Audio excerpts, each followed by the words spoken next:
dash, something that'll give us a new feel for a very old truck. You know, this is the first time making a frame with cut plate like this for extensive.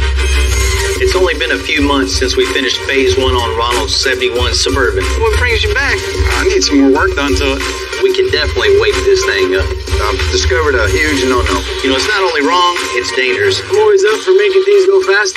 This is the definition of custom.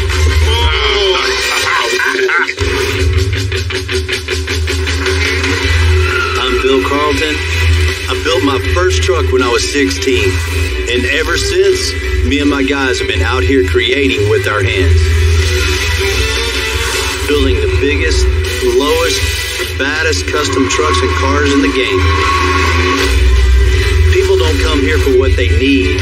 They come here for what they want. This is Texas Metal.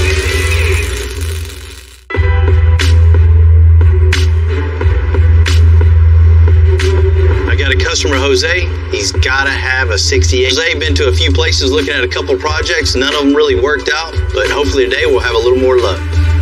What's up, Jose? Hey, Bill, how you doing? Well, I've been looking for a 68 for a while, but I haven't found one that has caught my eye. So my boy Rigo said he's got one in the back of his shop, man. Maybe we might be able to make a deal if you're interested. Maybe we'll test drive this thing. Let's check it out, see what he got. We'll see what's up. Rigo! What's up, baby?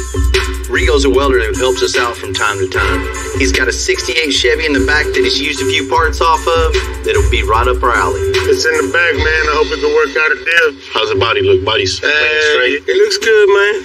For what y'all gonna do is right. All right, well, let's check it out. Look at it. The 68 truck has always been my dream truck since I was a kid.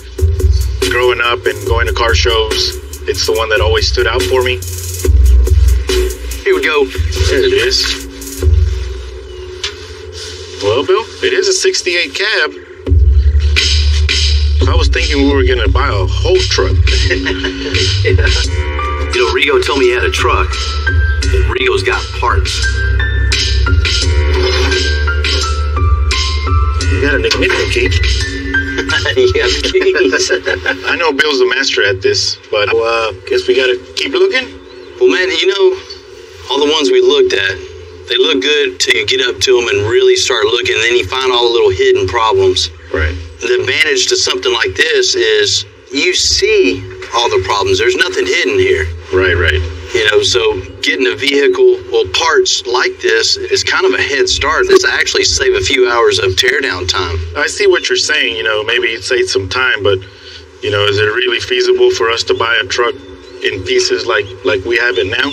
Man, everything's here. The bed's clean, which is really hard to find. The door's decent, fenders, hood, and that's pretty much everything we need to really start building a truck like this. But there's a reason I came to Bill. I trust him. If he tells me that this is enough parts to build my dream truck, I'm going to roll the dice, and we'll see what he can come up with. Man, we don't need 85% of the truck. Okay. We're just going to toss it and start anyway. So you want, you know, a full custom chassis, suspension, the brakes, new wheels, tires, crazy engine, and interior. I mean, you'll have to tear it apart anyways. I think it's a heck of a start, man. Right. Yeah, I want that truck that's a showstopper, that's a little unique. If you think you and your team can give me my dream truck with these parts, I think we can take it off Rigo's hands. Sure, let's go holler at Rigo.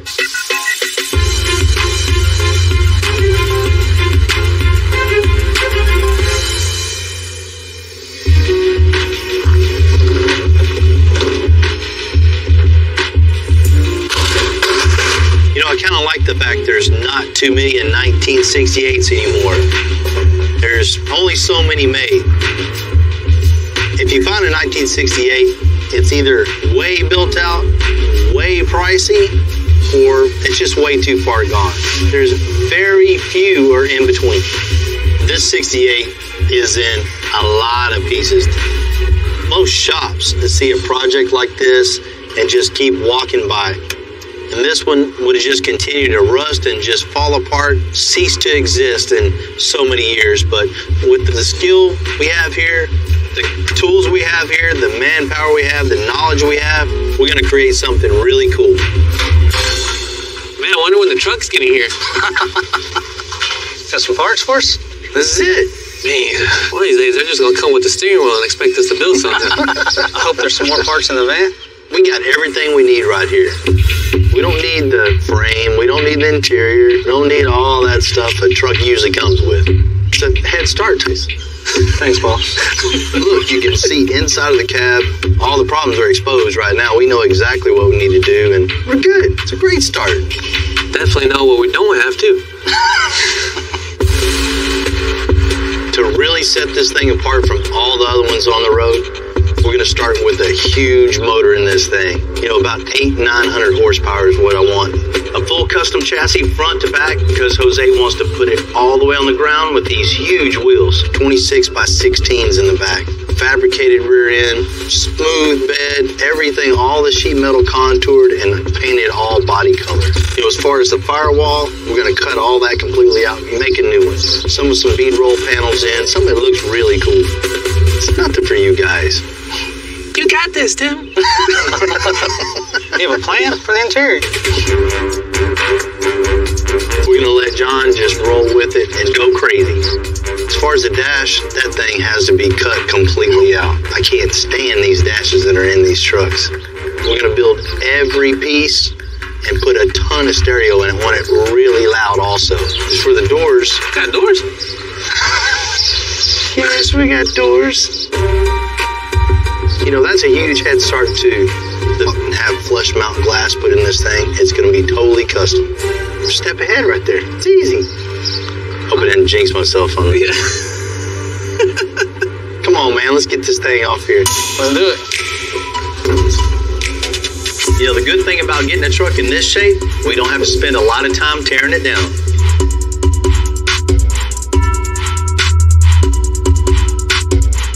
We sent the cab straight to blast, and because that's all we have is the cab, it came straight back. And it's in pretty good shape.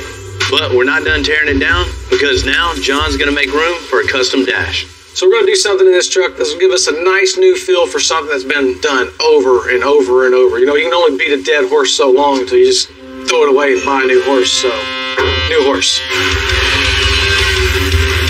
The plan here is first, we've got to get rid of all this old dash.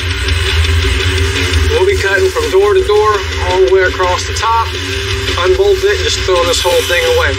We're going to be building an entirely new dash, new instrument cluster, AC controls, something that'll give us a nice new feel for a very old truck. Now there's nothing left to do but everything. Yeah, but everything.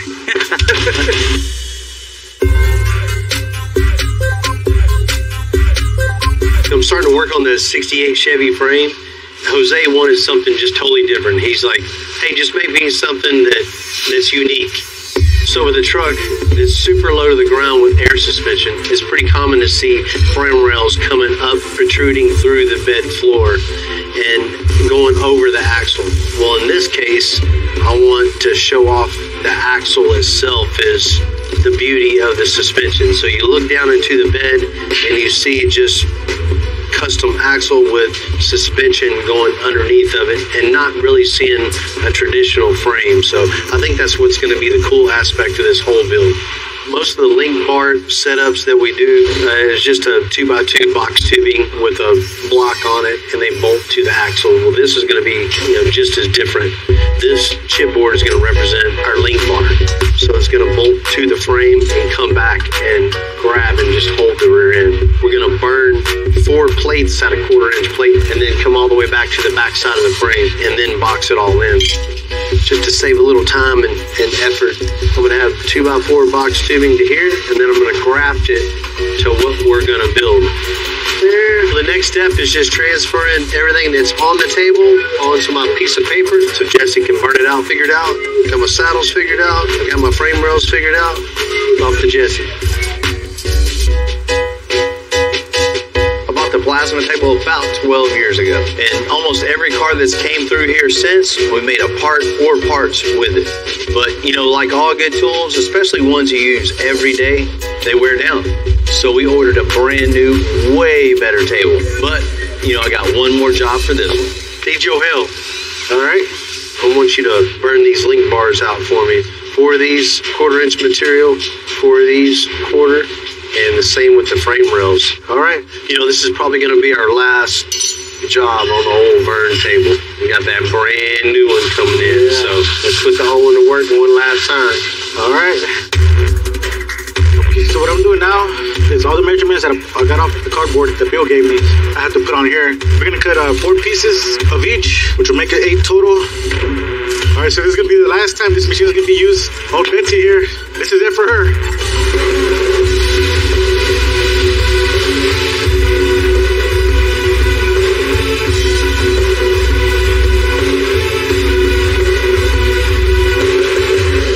Alright, those look good. I like how they came out. They came out real clean. Just clean them up. Polish them out. Take them over to Bill. That was the last run for this machine. Man, I can't wait to use a new one.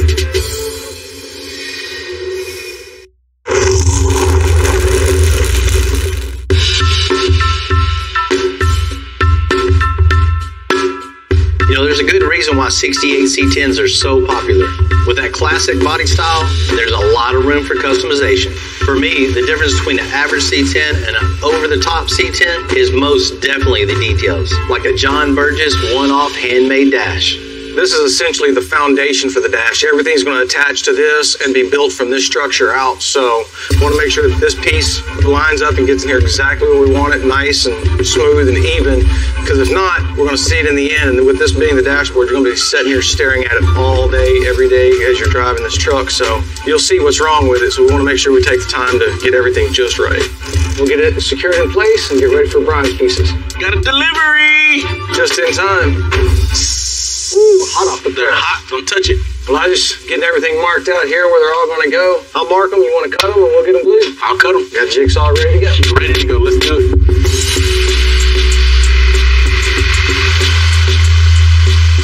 On pieces to the puzzle.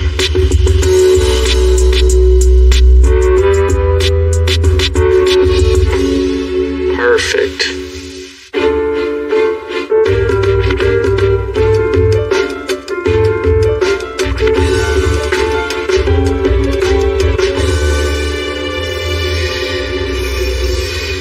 Hey, look who it is. Oh man, he's back. Thing still looks good. Man, it does.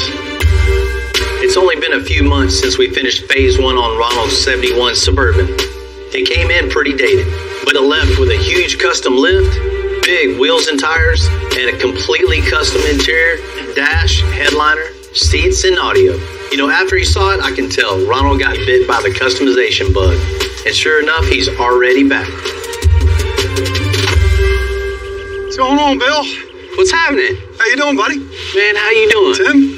How was your drive? It was good, man. How's that thing doing, man? It's awesome. Turning heads everywhere I go. Yeah. I know, it draws a crowd. Man, that thing's still looking good. It's beautiful, man. I'm thrilled with it. Man, that's always good to hear. Oh, always, yeah. What are you doing? What brings you back? I need some more work done to it. Phase 2? Phase 2. All right, now you're talking. Drove it around a lot, had a good time with her. Phase 2 is now on my mind. The bug bit me, and I'm totally into it. You know, I really want to take this truck to the next level. So, Ron, what you thinking on phase 2? I'm thinking I need more power in the motor. I need something to beef it up a little bit. I mean, it's good the way it is, but it's a big truck. It needs some power in it to push her around. And some big wheels and tires. It sure is, man. It sure is. Let's check it out. All right. Ron, it's definitely a little underwhelming, right? Definitely. I mean, but you got a great platform. I mean, the LS in it is definitely the way to go. I mean, we can definitely wake this thing up. I'm sure you can. You know, I think what this engine compartment needs is a supercharger on this thing. New intake, you know, new exhaust all the way out the back, and some painting underneath here. You know, bring the body color into the engine compartment and just make it so, you know, you can be proud of this thing when you pop the hood. I won't be afraid to open her up. Yeah. Let people see this part. I agree, man. We need to add some color, add some style, take off this stock valve cover, stock air cleaner. That's got to go. I think everything in here's got to go. I'm trusting you, Bill. This thing's going to be right. You know, it's a shame having a custom truck where you can't pop the hood. So I'm glad Ronald wants to fix up this engine compartment. I think something else that might be pretty cool on here is, the thing looks mean coming down the road at you, but maybe adding some aftermarket bumpers to really just finish off the attitude of it. Yeah, it's got a lot of attitude right now, but you're right. I think some bumpers on it set her off. Yeah. Another thing is, I'm getting up there in age, man. And my knees can't take jumping out of this thing all the time. We lifted it too high for you? It's a little too high, man. It's some nice steps on there. Whatever you think, to fit the vehicle, you let me know. Would definitely get you hooked up with that, but wouldn't want to put a Nerf bar or anything on this. It just looks too clean from the side, not seeing the steps. So we'll get some retractable ones so you can still get in it easy. But I agree. I'd rather not know that they're even there. I think that's the way to go. That sounds cool, man. Let's get this phase 2 going. Go make it official. Sounds good.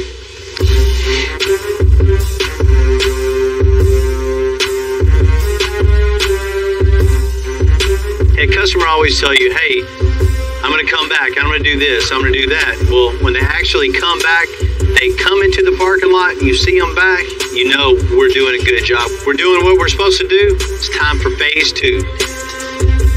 I know exactly what happened. Once a customer gets their car for a little while, they drive around, put miles on it, their brain starts working. They start thinking about, what they need, what vehicle better. That just goes to show you, when you're bit by the custom bug, you get that feeling. You just got to have more and more and more. Just like any part of the project, especially like a phase 2. I just love that progression. I love how the project evolves, even bigger and better.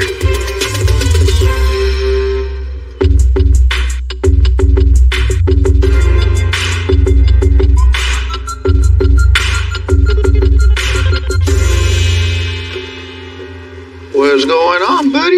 You remember we did this truck a while back, put the lift kit on it and all the interior? We took it back home.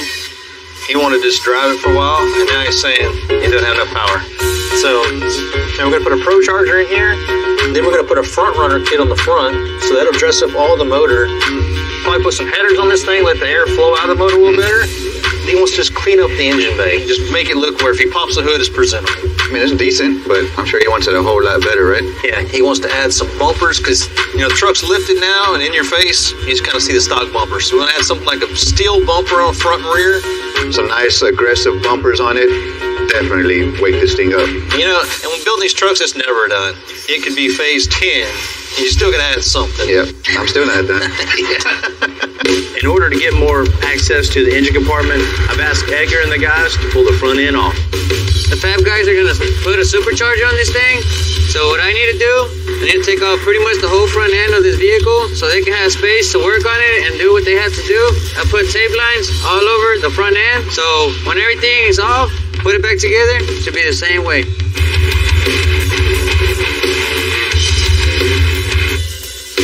Ahí, go up, whoa, whoa, whoa. No, the other way, the other way. Ponemos en medio. Putting this engine apart, you can tell it looks like it has a ton of miles on it, which is typical, road dirt, road grime, everything from driving your vehicle, which this man did. But it's all coming off very nicely. What I'm doing is cleaning all the intake ports, and I'm gonna mask all that up, tape it up, so nothing will get inside the cylinder heads. Something gets in there, gets through the valve, goes in the combustion chamber, it'll mess up pistons, valves, all kinds of stuff. We don't want that to happen. That's why I don't wear wedding rings.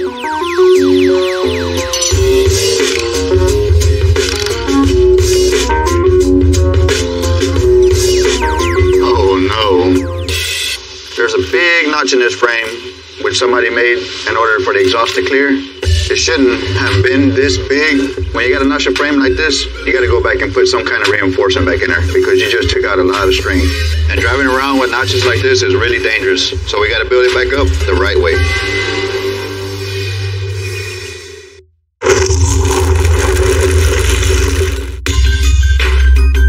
When we built the lift for the 71 Suburban, the headers were hiding in the cutout section of the frame. Only after we removed everything could we see it. It's not only wrong, it's dangerous. It makes the whole frame weak. So John's got to fix those frame rails before we do anything else. The issue you have with this is you don't have very much structure right here in this area. How thin it is to the wall when you're driving, going through rough terrain or whatever. It makes the frame twist and bend and everything. When it does that, it causes cracks. So what we're gonna do is go back and repair this, grind this up, clean it up real nice, make it look like it's never been cut before. I got those grinded down. I'm ready to cut out the plate to go in there. So we got us 1.5 by 5 inches, 3/16, same thickness as the frame that we're gonna patch back up in here. But first I gotta get this piece to fit in there perfect. Once that's done, we'll get it welded in. I think it should fit in there now. One of the best things you can do when butt welding the plate together is make a nice bevel on the edges. Wherever you're gonna butt to, you do it on the plate and the material so you get a nice V groove in there. When you lay your weld down in there, it penetrates all the way through the bottom end of the plate, and you only gotta weld the top. You won't have to get to the bottom because your penetration will go all the way through. Got that fully welded in, a little smooth out, and it'll be good. We got the strength back in here. It's good as new.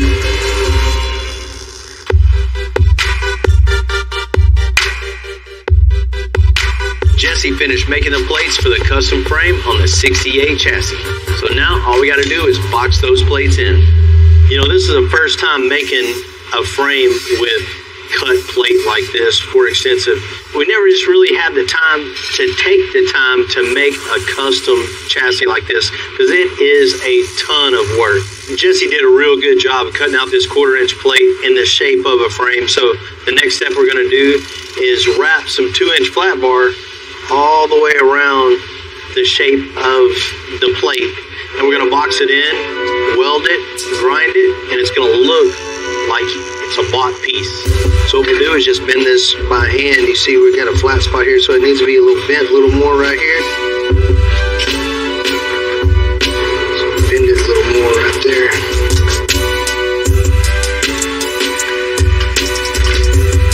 Alright, see if you can get one rubbed into that. Alright.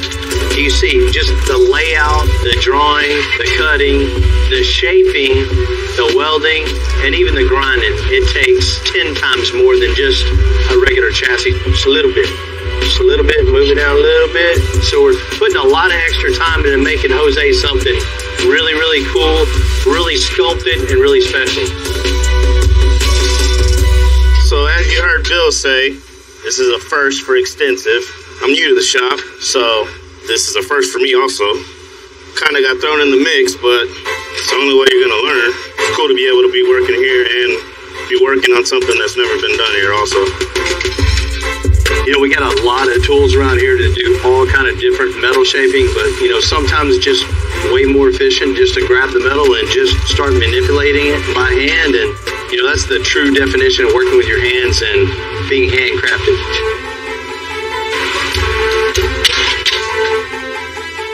Alright, I got this one close. Bill's template. A couple more bends, and it should match. It's gonna work, guys. While we're boxing in the 68 Chevy's frame piece by piece, over in interior, John and Brian are moving on to the next stages of the custom dash. You know, the structure's really coming along. Everything's starting to come together and take shape. We got to have some place to put a headlight switch. So what I'm going to do here is I'm going to attach that to the dash pad and make that part of the dash pad, and it'll come down and sit on top of the dash right here. Sits here, you got your headlight switch right here. It'll all tie together. It'll look pretty cool. That's the thing about these things. They're organic. They kind of take shape and do things as you work along. So as Brian's over here doing the body work and getting the lines in and everything's starting to take shape, you can really see it and know where you're headed. And you know, you get to add those little touches to it along the way to make sure that everything flows perfectly and just nice. The cool part about it, the organic part of it, is it grows as you go. So it's enjoyable.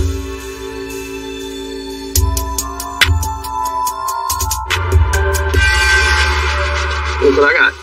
Oh, how'd you get that thing? 8-9 weeks out, we got it in a week, so wow. Can't complain. You know, now all we have to do now is find out if that internet template works out. Time to cut it. We finally got the cluster in that we ordered online. I looked all over for a template.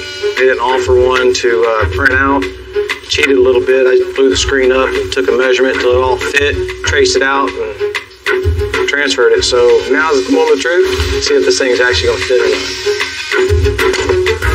Boom, baby. All right, man, you got it all cut out. It's all cut out. There it is. Moment of truth. Here we go. I got my toes crossed. Don't even worry about it. Okay. Man, there's no way I got that close off of that 10-foot computer screen. Bruh, it fits. No way. That thing fit that good. I mean, look, dude. I mean, we're through within an eighth of an inch. Just need a little mud to make it dead on perfect. But, I mean, you can't get no closer than that. Just guess it. Right on.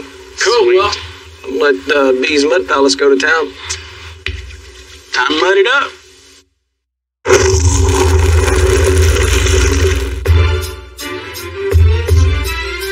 We found a really aggressive front bumper for the 71 Suburban. You know, we couldn't find the exact right look for the rear bumper, so we're going to make it out of quarter. He's got a press big enough to bend steel that long and that thick. What's up? All right, man.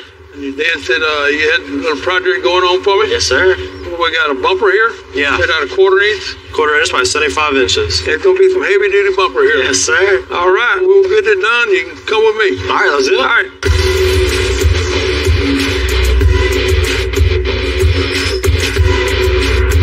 This metal here is real thick metal. It weighs about 500 pounds a sheet, 10 pounds per square foot. So that's what we're working with. All right. It's really cool that my dad can just give me a couple pieces of paper and some measurements and dimensions. I give it to him, he knows exactly what to do. All right, what you got now? You got 2 inches right here? Yeah, 3 1/4, 7 1/4 altogether. All right, we're going to get this show on the road here. This is a 12-foot long press brake. It's 250 tons pressure that it'll bend 90 degrees. If you need a big piece of metal bent, you need to come see this brake right here. Now, let's see. Yeah, it looks good, man. It does. I think we got it. Thanks, sir. I appreciate it.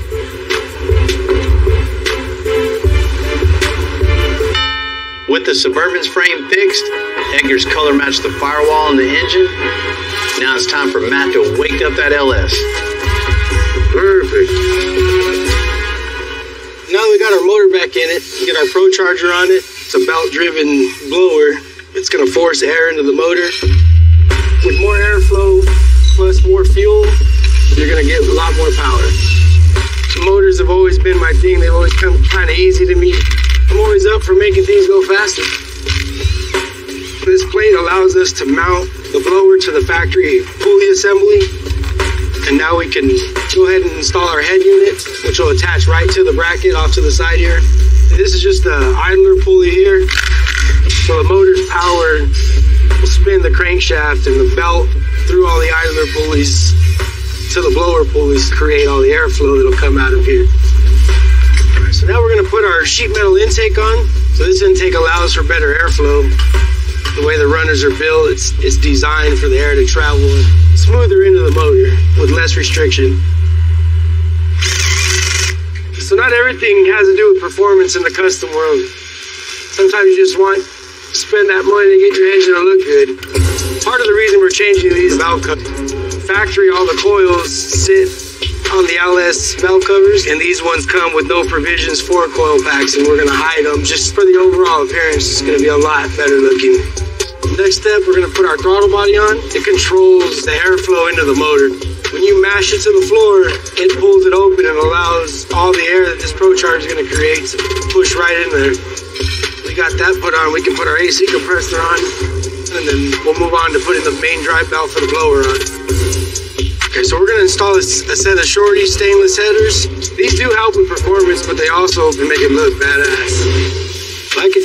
Man, it's huge improvement. You know, this truck's going to get a whole lot of attention no matter where it goes. And he's going to have some more power. Quite a bit more power. Those tools come together. The 68 C10 frames really come together nice.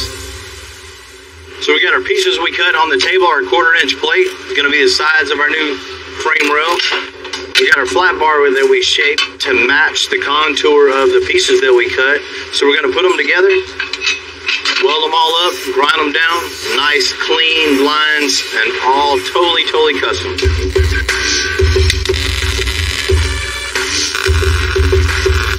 Step is just tacking the top part of the frame in. You know, just like any project, you got to take your time. You know, the challenge to this is to not have any flat, jerky parts, and you want everything all nice and smooth and and consistent. We got to make sure everything is perfect, no flaws in this whatsoever, because everybody's going to be looking.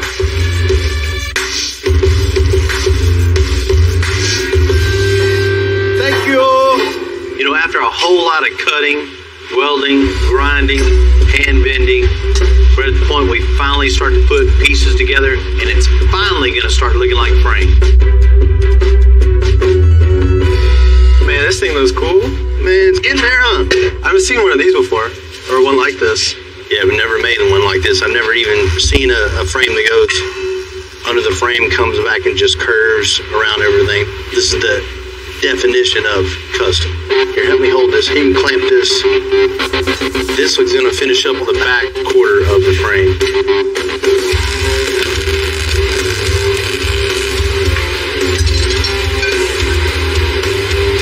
Damn, that looks good. We're going to be putting a lot of heat, a lot of welding, and a lot of grinding on this.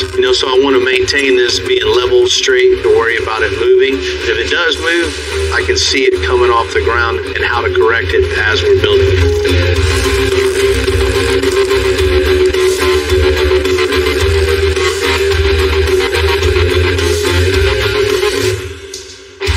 You see the back part of the frame, everything flows together. It, starts on one side, just goes all the way around like a old school slot car track.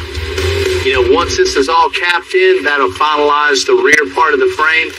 Pop in the suspension, the whole back half is completely done.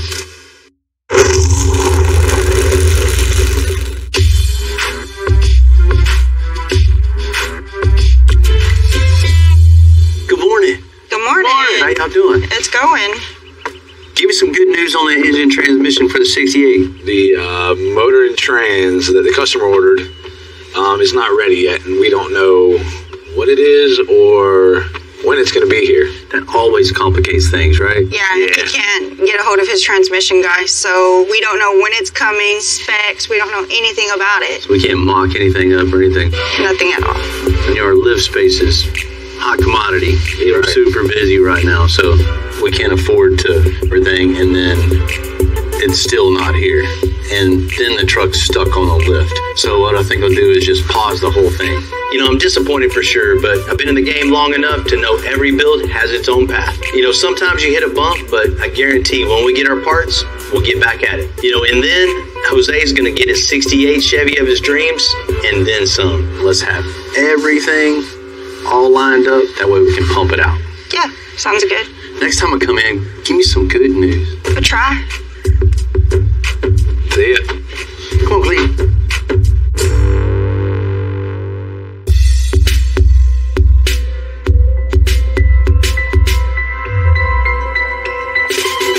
This shop never stops. One might slow down a little bit, but at the same time, phase 2 of the Suburban is almost complete. We got our super strong 1/4-inch plate all bent at a nice little angle, so it's going to look really good against the truck. So the next step is just tacking it to our bumper brackets that we made and start building. Yeah. You want to just 45 this back? Just kind of getting an idea, kind of seeing what looks cool, what doesn't.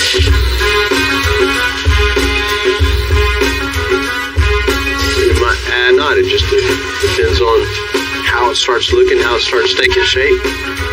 Maybe something like that. Just another part of the custom creative process of making something cool. Yeah, whatever looks cool, that's what we're gonna do. Man, this is rounded right here, and this is kind of stepped to go with the bumper. So I'm trying to manipulate it enough to where I can make this have a bend on this side to follow this, but then I'll probably make it come out, and I'll just cut it with the rounded part, make it follow the bumper. Let's see what it looks like. The good part about working at a shop like this, you can do just about anything. Just whatever you think up and create, you can do it on this piece of metal.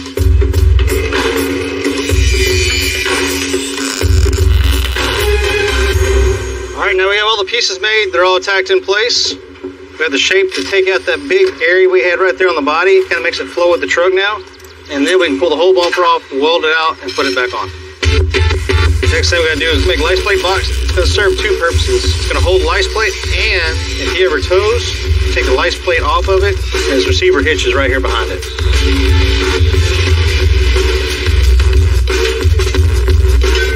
I knew this, but if you ever want to tow something, it kind of disappears and the license plate's on it. If you ever do need to tow something, take the license plate off, put your receiver hitch in, pull it, whenever you get done, put the license plate back on, and it kind of hides all the receiver hitch, all that.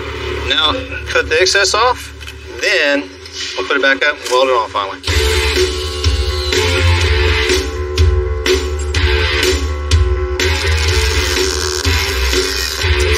We can weld it up here, all the way around, and then come back with a big flat pad and just go down it until we work it down where there's no more weld. It carries the same body lines, but you don't ever get into this hard edge, and it just looks like a more finished product.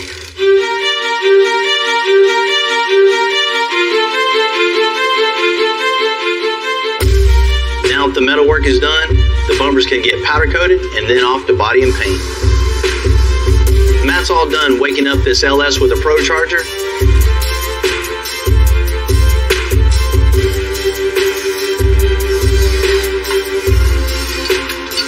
We made mounts to install the retractable steps, and phase 2 is complete. Now we're ready to send this truck back to Ronald once again.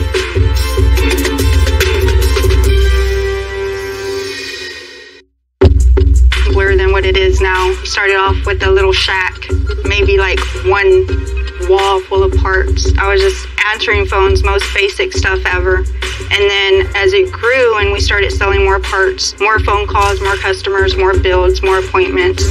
And it's where we're at now. Growing up, I was kind of a tomboy. My dad didn't have any sons for a long time, and so he raised us like boys almost, to fend for ourselves, changing brakes, oil changes, stuff like that. So everything that my dad taught me, I brought here, plus the bagged world, the bagged scene. I learned a lot from Bill, and there's no one better to learn from but him. Working with nothing but guys, it's like having nothing but big brothers around. They're always joking, they're always playing, they give, a hard time, but at the end of the day, it's worth it. We're just one big family.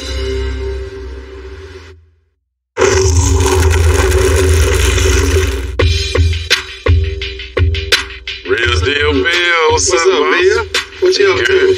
How y'all doing today? We good, man. Big bro in the neighborhood. We're just sliding by to get some inspiration. You got something going on over here, man. I always like when Slim and Raymond come by, but today, I can tell they're on a little mission to see which way the tree. They're in the right spot. We've been sitting on the same fleet for a minute, man. This time we gotta blow their mind one more time, man. The Mac's still holding, but we ready to do some more builds. Yeah. Just trying to find out what I'm gonna do next, man. Is it gonna be old school, new school, big truck, or what? Like, get us some ideas. Man, you already know we just always lifting something up, dropping something down, cutting something up. What's up, Bill? Ready to load a Suburban out? You got a Suburban? Yeah, man. You want to check it out? Yeah. What better time for Slim and Raymond to stop by and check out our latest build? We're just about to ship off phase 2 of Ronald's latest and greatest Suburban. Oh, man. Look at this, bro. That's an old school. You thought it was a new one, huh? Yeah, I thought it was a new one. That's the old 3-0. Hold on. Nothing better not getting no way of that, man. Yeah, that thing's heavy. That's for real. Yeah, you don't ever see these going down the road. Never, man. I ain't seen one in so long.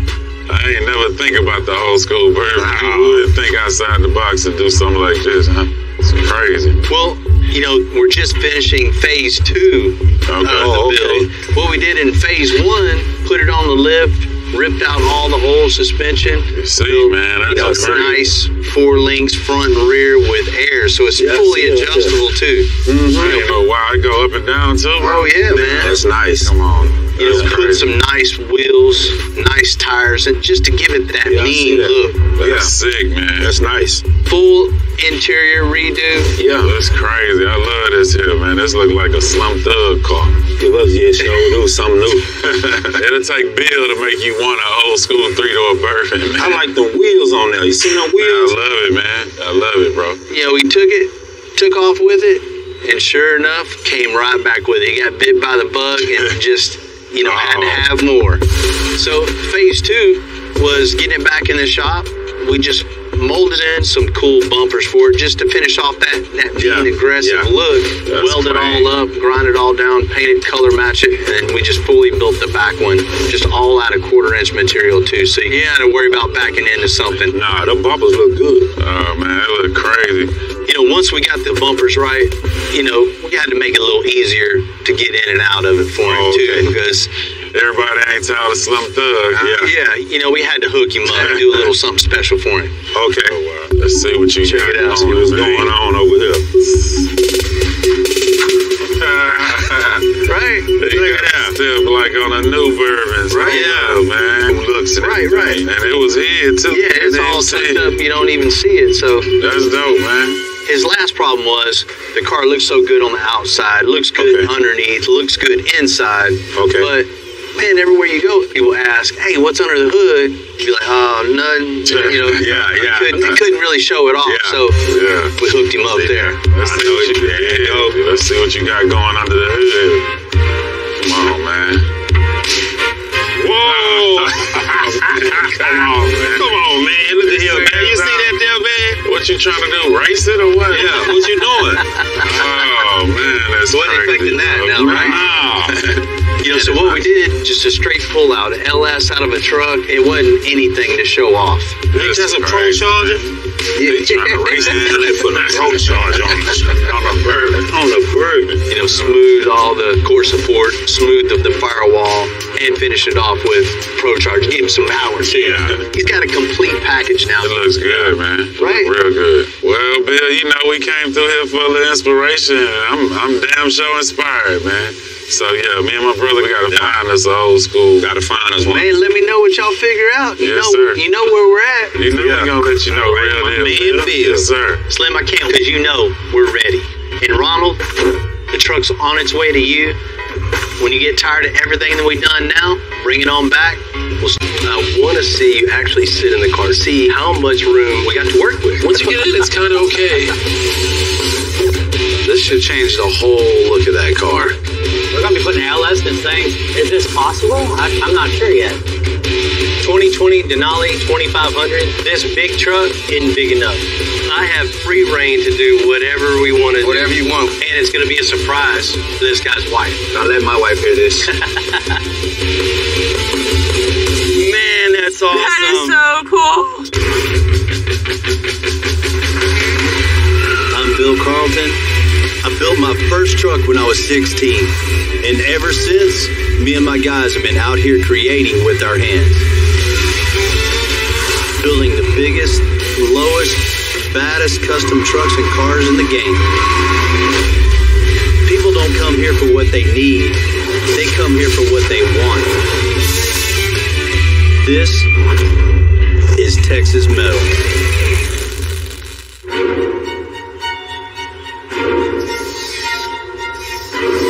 Man, you're just wishing one day you can get to that point where you can build the way you want to build, because the owners trust you to make it perfect. We're reaching that point now as a business.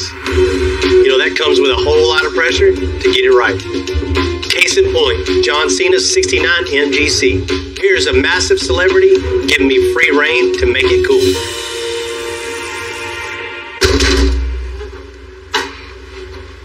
Hello. Pleasure to meet you, man. Finally in person. Very, very nice to meet you. It's so good to be here. I can't tell you how happy I am and excited I am. This is awesome. I'm really excited for you to come in, too. I mean, I know Val is. Pleasure to meet you. I'm John. Likewise. John shipped his MG to us, but we never met in person. This would be the first MG I've ever worked on. One of the things that stood out right away is its size. After looking at the car, seeing how small this MG is, and just seeing John Cena, he just looks humongous. MG, it's a small car. You know, I'm really concerned about you being uncomfortable in this. Is this the large guy, small car? There's a little something. Okay, you danced around that pretty good, but yeah, all right. Well, let's address the elephant in the room. Literally, I'm not fit for an MG. So how do we do that? See how you fit. To see how much room we got to work with. Okay, so this is actually really like not only a custom build for my taste, but a custom build for my size. Absolutely. I'm definitely in. I'll have a bespoke car, custom tailored to me. That sounds awesome. Shall we see this thing? Let's go check it out. All right, excellent. Man, it's so good to meet you. There it is, in a state of despair. Walking in and seeing the MG in the bay, it's bittersweet. Man, it's such a beautiful car and has so much potential, but it's in a sad state. So it's bittersweet, but I'm excited to see what it can be. Is this your first time laying eyes on it? So I bought it online, and it was like, oh man, this is too good to be true. And then the place that received it was like, you got to come down and see it because it was too good to be true. And I was so disappointed. I can't wait to see what it can be. I can't wait to see what you can do with it, man. You know, when we first talked this through, he told me he wanted a car he could drive fast and have a lot more power. We're swapping out the inline 6-cylinder with a built 6.2 LS, giving him a custom modified chassis with brand new suspension, wheels, tires, and a wide body kit to give it that racing look. Paint and handmade interior. This isn't your only British car. No, I have a TC, but all of them are so effing small. Like even this is supposed to be a roomy coupe with a back seat. It's still really small. You know, the main thing I wanted you to come in for is actually sit in the car to see how much we're working with. You know, I want to know how much room is in the foot well. I want to know, you know, how much, if we got to scoot the seat back or what. Yeah. So because of the way the wheel sits, this is usually always my entrance.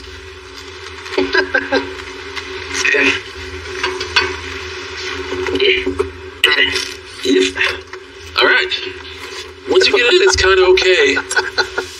Once you're in. Making the in easier. Oh, definitely. Like, this is always a problem. One of the things, right off the bat, we can add a tilt wheel to it. Flip it up and bingo. And give you a lot more room. Or at least some adjustable column in some sort of way. Maybe scooting the seat down a little bit. Yeah. Scooting it back a little bit. Why not? You got about this much headroom now. You hit a little bump and... Yeah.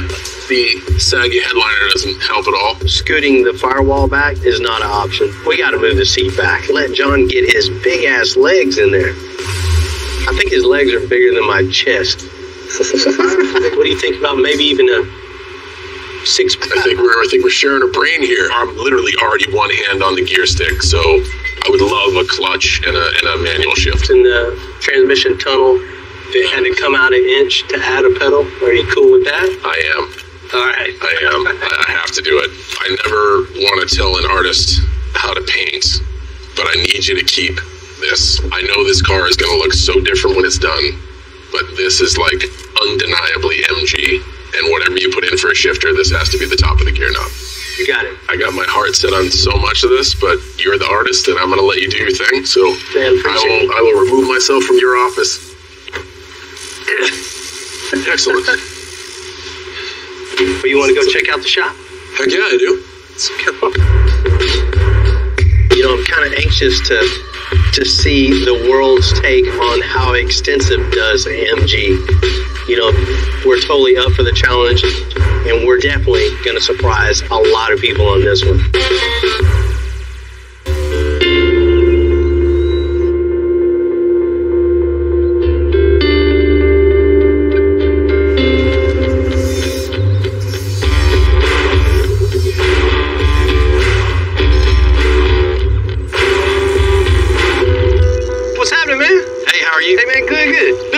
Nice to meet you, Chris Staff. What you doing here today, man? It's a good-looking truck. Well, this is my wife's truck. This is your wife's?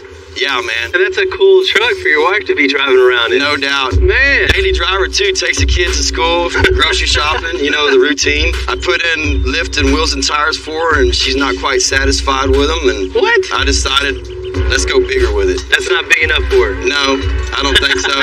Man, when a big truck rolls in the parking lot, I always get excited. But when the customer wants this big truck to be even bigger, I get really excited. She's super into lifted trucks, man, and I think she kind of likes it when she's at the gas station and the guy next to her is asking her about her truck. And she's in a way cooler truck than him. No doubt, no doubt. And I can't wait to see her expression when she sees what you've created for her. So this is a surprise for her? Yeah, she thinks it's in the shop for a little bit of maintenance. So. Man, I love it. What better gift to give your wife than a cool car, right? You know, obviously. No doubt, man. And you know, you did it up on that, and your wife was happy, and I know that we're going to do the same thing here. A car guy wanted to give his wife a gift. You know, I can totally relate. He wants his wife to have the biggest and the best. That's what we're doing. So I have free rein, big wheels, big tires, big axles, and just go crazy with the air suspension lift so she can totally adjust where she wants to ride. Oh, that'll be cool. Make it even bigger. Yeah, man, you're talking my language. Because this truck's going to be so huge, we got to put some retractable steps. It's got wife, kids, we got to make them comfortable. The black plastics around the wheel openings, color match that to really make it not only big, but have that classiness to it also. Nice. I like it. And of course, color match everything underneath too. We'll make you something real cool. Awesome.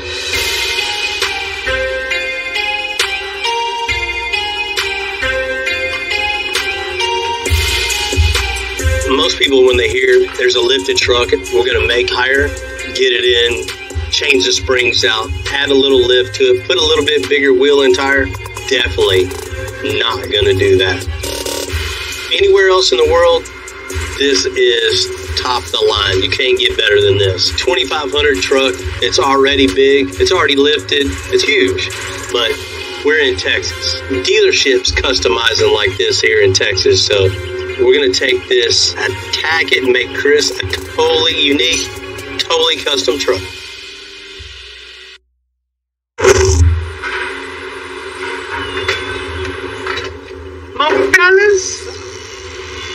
Nice truck. It is, right? 2020 Denali 2500. Already got a lift, big wheels and tires on it. It's a cool truck. So why is it here? This big truck isn't big enough.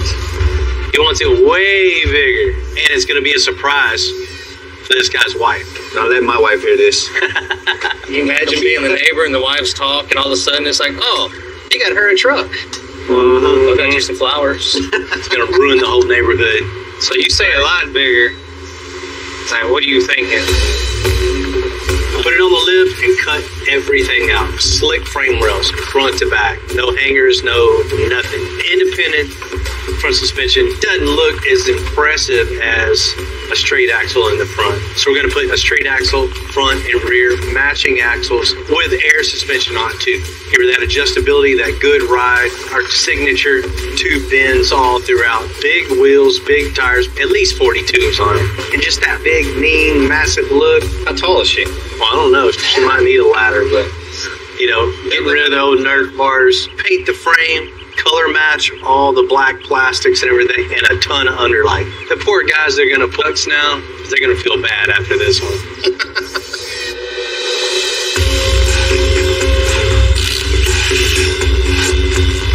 And now we have this thing up in the air. So I'm going to now strip all this stuff down, put it on a couple pallets.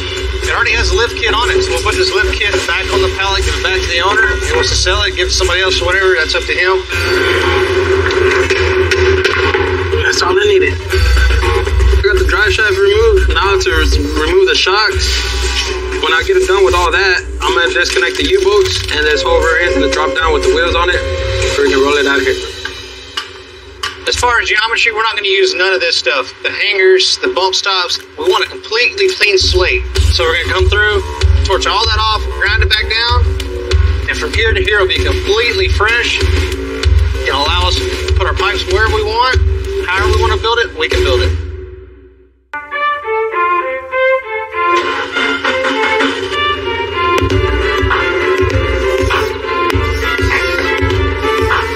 Finding parts these days has been a nightmare. But as fabricators, you don't have to wait to get what you need. You got to make what you need. We took everything off that truck that was stock, so we need some straight axles to put underneath it. So you don't want to PS while it'll be messed up. So for that, we're just going to change it all over to Power Stroke axles. We have this donor 250 frame laying around. We'll simply drop these out, clean these axles up, and then we'll start fresh with our own brackets ready for the 4-lane. What we want to do is make sure the front axle and the back axle are identical. So I can take this laser, jack this up to right where the top hits the laser. Then we know this one and that one are perfectly parallel and they're both level. This gives us a great foundation to build everything off of.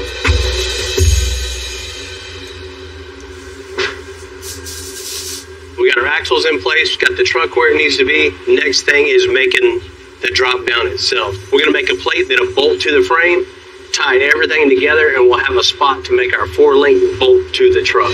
You see the general idea where the 4-link bars are going to be, where they're going to hit on our plate once we burn it out.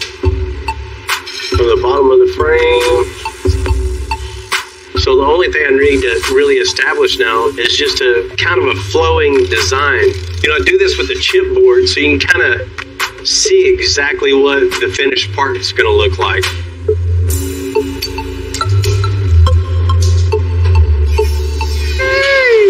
That's me. Check it out, man. Burn it out a 1/4 inch. All right. It's going to be a lot longer 4-link, you know, than other ones we built in the past. So that's why these are so close together. I think it's going to look real cool. All I'm doing here is just laying out my measurements and bring them back onto my computer and just cut it out right on the plasma table.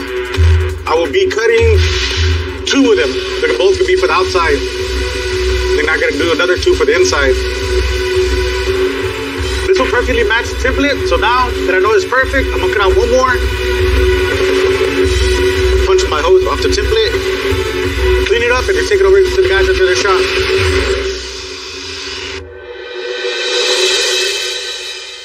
Feel that side? Bill designed a drop-down bracket. Jesse's already burned it all out. Now all I gotta do is put it up here on the frame. It'll go together like a puzzle. Since we know the truck's level, we know this is where we want it, we're gonna level side to side. So we know this bracket and this bracket are perfectly level. So we build all the bars the same. Everything goes out identical. And that's a hammer in my ear.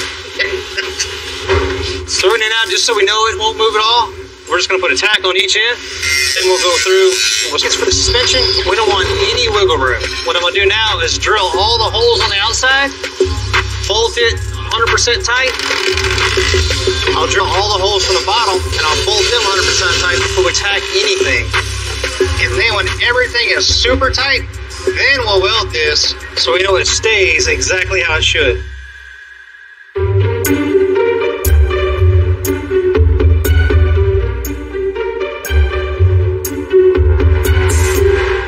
The body kit for the 69 MGC has arrived. It's going to change the shape of the car for a meaner, racier look. Max is getting it unloaded into the shop. Oh, very cool. So full body kit, 2 front fenders, we got inner arches, there's a giant front spoiler there as well. They call it the Sebring body kit, which is kind of at the rounded, they've got nice flares on here. Originally designed off the factory race cars of the late 60s that ran at Sebring. This should change the whole look of that car. You're going to cut up a perfectly good MGC. Yeah.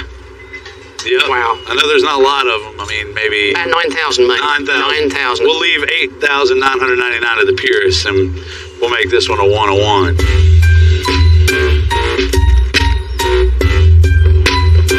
We almost have a whole MG right there. Yeah. Before we get this car all tore down, I asked him to get Juan and Edgar to install the body kit. You know, first things first. This is John Cena's car. And there's not a lot you can do to these cars, but he wanted a wide body kit. Because right now it looks kind of weak, kind of skinny. But if we do a wide body kit, it's going to come out a couple more inches on each fender. And then that also allows us to move the wheels out a couple inches on each fender too. That's why we need y'all to do the wide body kit first. That lets us know where to put the front wheels and how wide we can make the wheels in the back that'll fit underneath there. And then we know how far out we can move all of our travels. We can move the wheels. We can order all that stuff. First and foremost, we're going to take all the side trim off, the blinkers off, all that off. Don't throw it away. Put it in a box. We're going to keep it till we know what we're going to use or not. You don't know till we're done. So I had to take the glass out to get to this molding right here. The white body is going to sit on top of this quarter panel, and this mold is going to be on our way. So yes, we got to do whatever we got to do.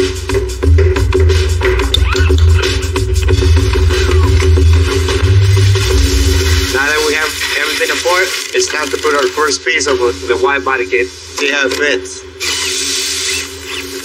It's going to look pretty cool. This is going to be the inner fender wheel that's going to go inside. Start cutting, pretty much follow my outline. First piece coming off. I got to get in here, cut this whole entire tub all the way, make it nice and smooth, and make ourselves a new one. Way much more space. From here to the inside, it fits pretty good. Once I put the tub in, then I'll put the quarter in, and we'll see what the end result after that. We're getting ready to put the front bumper on, but in order to do that, we're gonna have to cut our support right here, make our bumper fit. So a lot of people think buying a body kit, grab it, throw it on the car, and everything fits perfect. But it's not that way. It was built for a car like this, but it was made in the mold, so stuff shrinks and expands, so it's not gonna fit 100%. That's why we body made it, and we're gonna put it on there, try to get it as best as we can, and then we're gonna body work it and make it all perfect.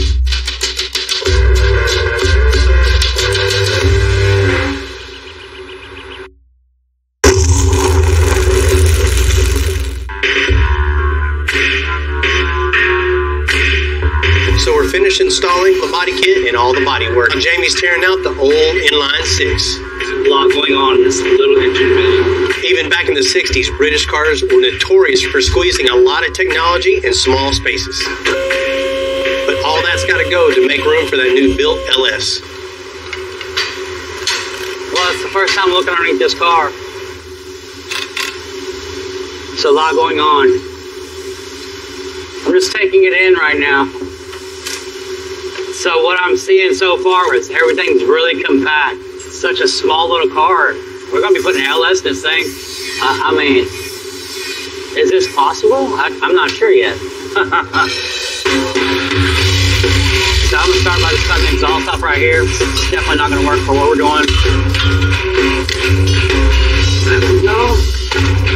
So I can get this cross member right here. Get the drive shaft off. Get the cross member loose. So all I'm going to do is get these motor mounts way up yonder so I can lift the motor out. That's easy, right? Okay, so I got the transmission mount out, got the motor mounts cut loose. I'm pretty much ready to start pulling this motor. So I'm going to go ahead and take everything I need off from the top side so I can get to the motor nice and easy. This is going to nothing.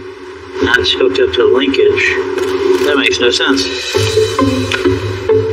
I can definitely see why people hate working on British engines. There's so much going on right here that's just kind of overwhelming. So this is going inside the car. Don't want to cut that. I'm not afraid to do any of this kind of stuff. This right here has made me kind of second guess everything, and I know we're just pulling it out, but I'm just a little, standoffish. What do you think, Davey? First shot, nothing messed up, comes right out. Not a chance. Let's see what happens.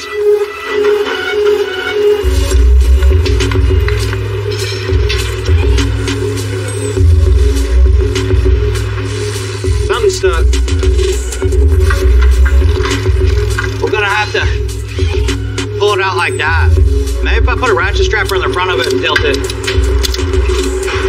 Pick it up a little bit. Back up if you can. Stop. I don't know how much more I can go on this strap. Come up. Up, up, up, up. Come on.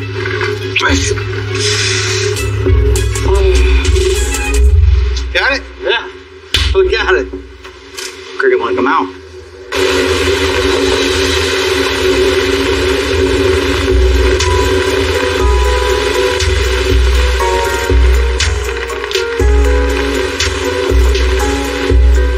So we finished the drop-down brackets, got all the 4-link sets for the 2020 Denali. Now Tim's going to start making the bag mounts. I needed a start for my bags. We put this piece of tubing up here and clamped it, so you know that both these surfaces are flat. That gives me what I need to start making the tubing to secure this. Like my nose ring.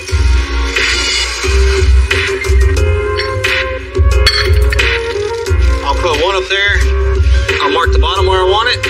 I'll cut that, and I'll use that one as a template to make the back 4.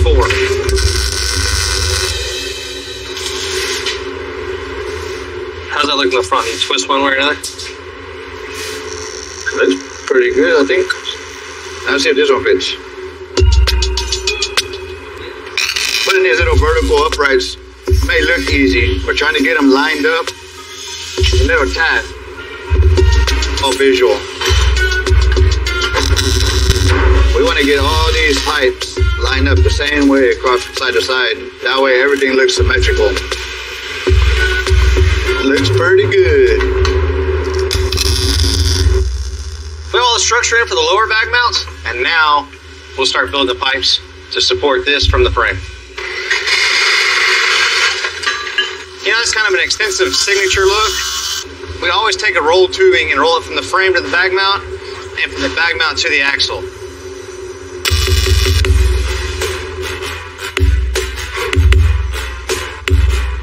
You know, one of the good things about this project for me is I can relate to this. I can understand what this guy wants for his wife. She wants to have one of the big lifted trucks. And not only that, wanting a one-off custom truck, not something you bought on the shelf. I've had the same bug bite me. You want it a little bigger, you want something a little different, and then you also want to pull up and everybody's like, damn, who did that? And that's why I want to take my time and give them what they expect.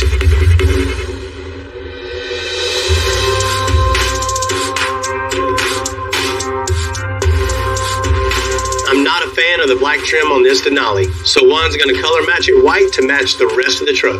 So we're going to take all these gaskets, going to take them off, sand them, prime them, and paint them the same color as the truck. So we're about to color match those pieces for the Denali. You know, a lot of people think, oh, well, you know, it's white. So you have like a lot of bands, it's the white. That's like the hardest color to match. Like this truck right here, it's just solid white, but it has black in it, blue, green, yellow. All this stuff makes a difference in your color. So our next color is oxidized red, but it looks orange. It takes a little bit of it too, it's like a drop.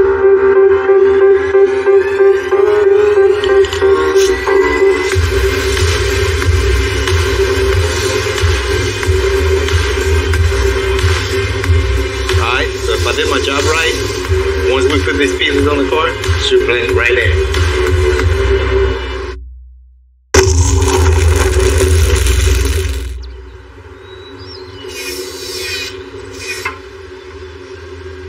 You know, the bag mounts and tubings all in place on the Denali 2500. Are you going to split that? That I got to, because then I can move it back the length of the pipe.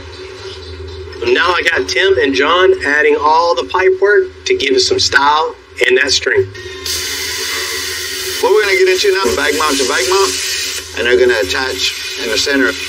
The same thing down here.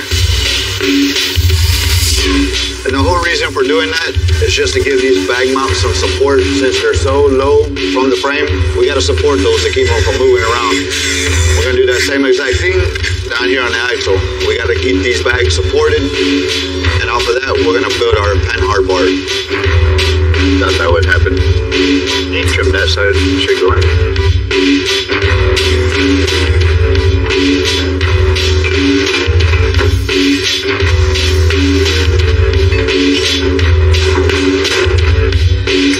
Now you can see how the top one's going to look. We're going to put a bar here and another bar in the back, and we'll support it off this bar that John put in, and then we'll figure out our pan hard bar. This side looks good. Check that it. Right there? Yeah. Bueno, I'll let you tack it since you have a hood on.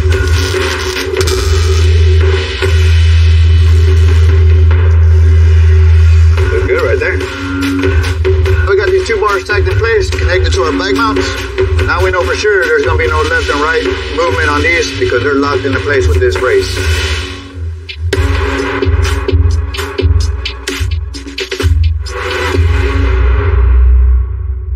You know, 69 British car isn't known for good handling, good brakes. You know, we're going to fix that. The MGC is what you call a unibody, where the frame and body are all one piece. We reinforced the frame rails by one piece and just welded it all the way down and around. It's really, really strong now. Can you hold a level on it? Just go that way about an eighth. Then we're going to connect it down to the new cross member, and it'll be one solid frame rail. Pretty close, man. Like it's all on. Cool. And that looks pretty damn good. Tack the piece of flat bar to it from the top of the DOM up to here. Okay. With all the torque we're adding to this vehicle, we're going to have to add a lot of strength and rigidity. So we're measuring and cutting flat bar, then we'll attach it to the cross member. Cut one off this one and one off the other one, so we got this. We're just going to start boxing it all in. Before long, it'll all be one piece. You know, jobs like this take a long time.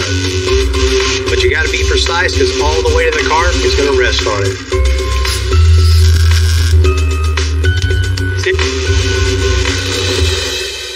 All right, so I got the cross member all welded in. Everything's intact. Really strong now. So next thing is go ahead and let the car down. Get the engine in here. Man, one way or another, I guess we'll get it in there. Think it'll start? Nope. No way. Well, bet 20 on it. Oh, you lost that $20. Why didn't we put jump cables on here a long time ago? So we don't have the built LS for John Cena's 69 MGC yet. So me and Jamie are going to use a mock-up engine to make sure everything fits. Come on in. Stay up right there. Stay up. We'll get the mock-up engine and trans down in it. All right, go in.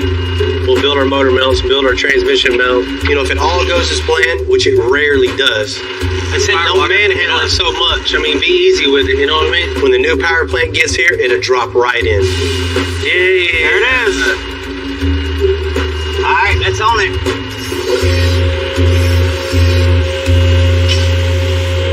Okay. And that actually fits in there pretty good, huh? Not gonna say no. It's not mounted. I know better. Man, we're gonna have some pissed off MG people at us, right? Man, that's okay. We're gonna make it way better than it ever was with all this torque and the suspension. I mean, that's why you have a sports car for power and performance. Definitely. That's exactly what we got now.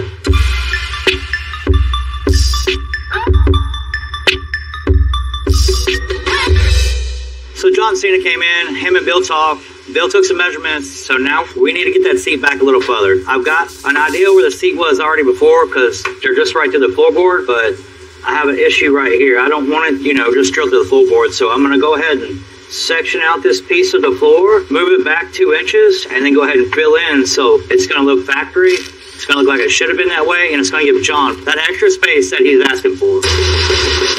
So I got all 3 of my holes marked 2 inches back. Next thing is go ahead and just cut this piece out. Make a little line here.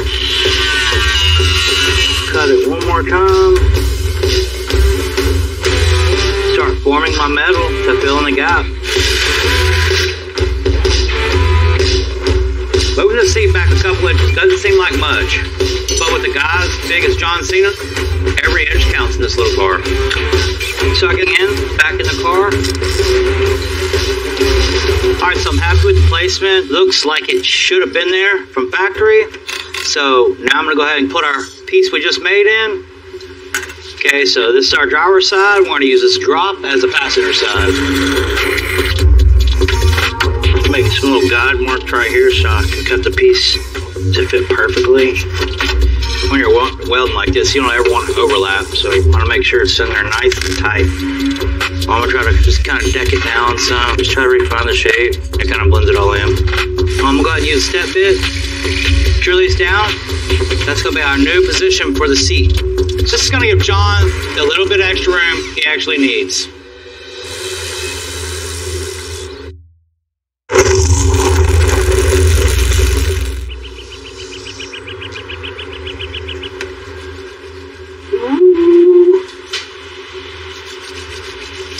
Man, we got a hell of a start. Yes, right? Definitely. You know, when this car came in, I think everybody was shaking their heads. I didn't know what we were going to do with this thing. MG? Yeah. John Cena? No way. You see now, everybody's getting excited, right? We've got many hours in it. In all reality, a 69 MG doesn't look like this from the factory. No, man, that's nice wide down here. This motor, I'm starting to really get the visual of the car, man. It's really starting to come together. I can see the finished product. Starting to see it, see how cool it's gonna be now. That 6.2 looks at home in here now, right? Yeah. With the manual 6-speed transmission, this car is gonna be fun to drive. Man, I can't wait to ride this thing. We got a huge head start, but we got a long way to go. Everything we've done, we got to rip all back out and build the suspension, front and rear.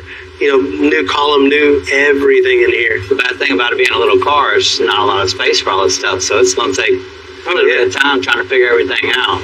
Absolutely. You know, it's our first MG, but I think once people see this, it ain't going to be our last. The lifted 2020 Denali is going to be completely over the top. The customer wants to surprise his wife with this huge truck that can also go anywhere. So we're adding huge off-road shocks to the suspension. Timmy did a nice job doing all the tube work for the upper bag mount. He left one piece off for us so we could install the racing shock, which we just got in. So we're going to start off doing the bottom mount, put it in place so we can make the top mount. And after we got that racing shock in place, we could continue where Timmy left off. Lower the mount. We're going to get this tacked in right about here. When lining up these shocks, you just want to make sure you're going to clear your airbag, which is about 12 inches diameter. You want to make sure your caliper clears it. You want to make sure everything clears the shock body and all these compression and rebound tubes. That way the shock does not get damaged. Now, how to make the upper mount? Any great ideas, Hyman? Make a plate with some DOM and just weld on both sides and with a gusset underneath the DOM. Something like that. That's what I was thinking too. Great minds think alike. We're gonna make a couple tabs for the upper shock mount. Now we're gonna cut this out 2 triangles like this with a 1-inch hole. And we're gonna put this DOM through the hole, weld it around, square it up, and we can get this tacked onto the truck. And then we'll make 2 gussets off of that. That'll weld off this DOM all the way down to the frame to get extra support. There we go. Got top mount, gussets, bottom mount. That should be pretty strong. That needs to be mocked up on the truck. Time to take it apart. Just start in the back, we'll work our way forward. Send it in powder coat. White, black. Exhaust, piping, back gloss, everything else white. Okay. I'm really happy how this thing's looking. Once all the parts get back from powder coat, it will stand tall.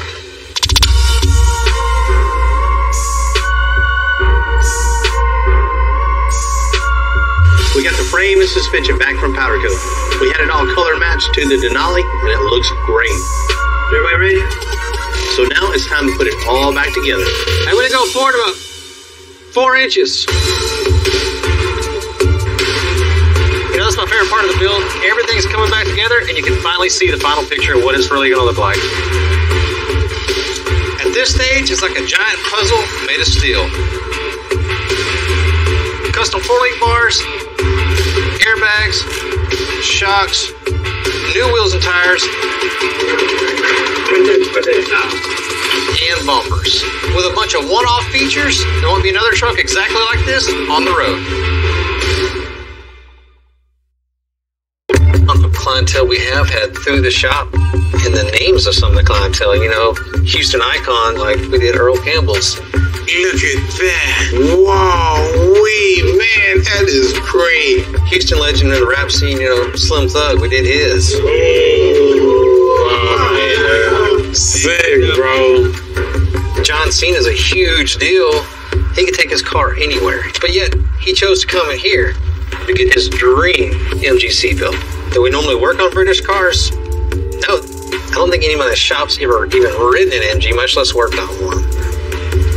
There's a huge following of those cars. No matter how well it's built or how good it looks, there's going to be a whole variety of these people who are upset because of what you did to this MGC. If that breaks some hearts, it breaks some hearts. But we just don't do restorations.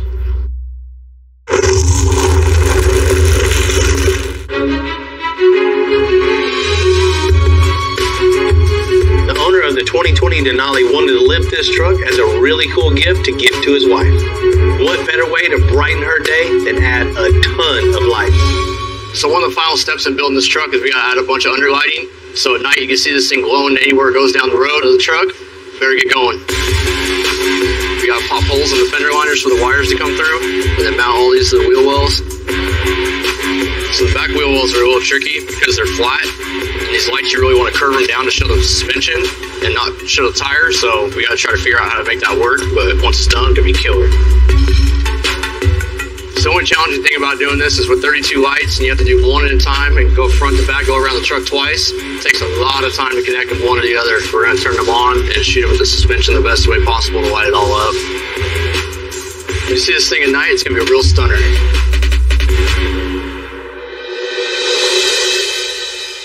You know, I love this story. I love when the husband gives the wife a gift, especially a custom truck. That's a good day for me, too. You know, it's always good to get a build out of the shop, but it's extra special when you can give it to someone for a surprise. Chris, what's happening? Bill, how you been? Hey, man, good. Hi. This is my wife, Jennifer. Hi, Bill. Hi. Nice to meet you.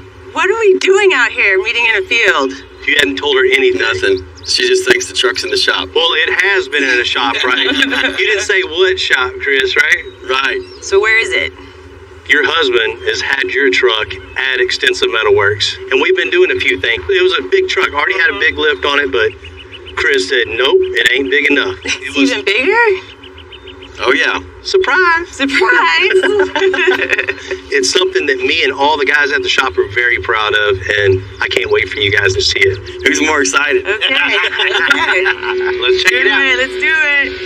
I'm ready, man. There it is. Oh my God. Dude. Look at this.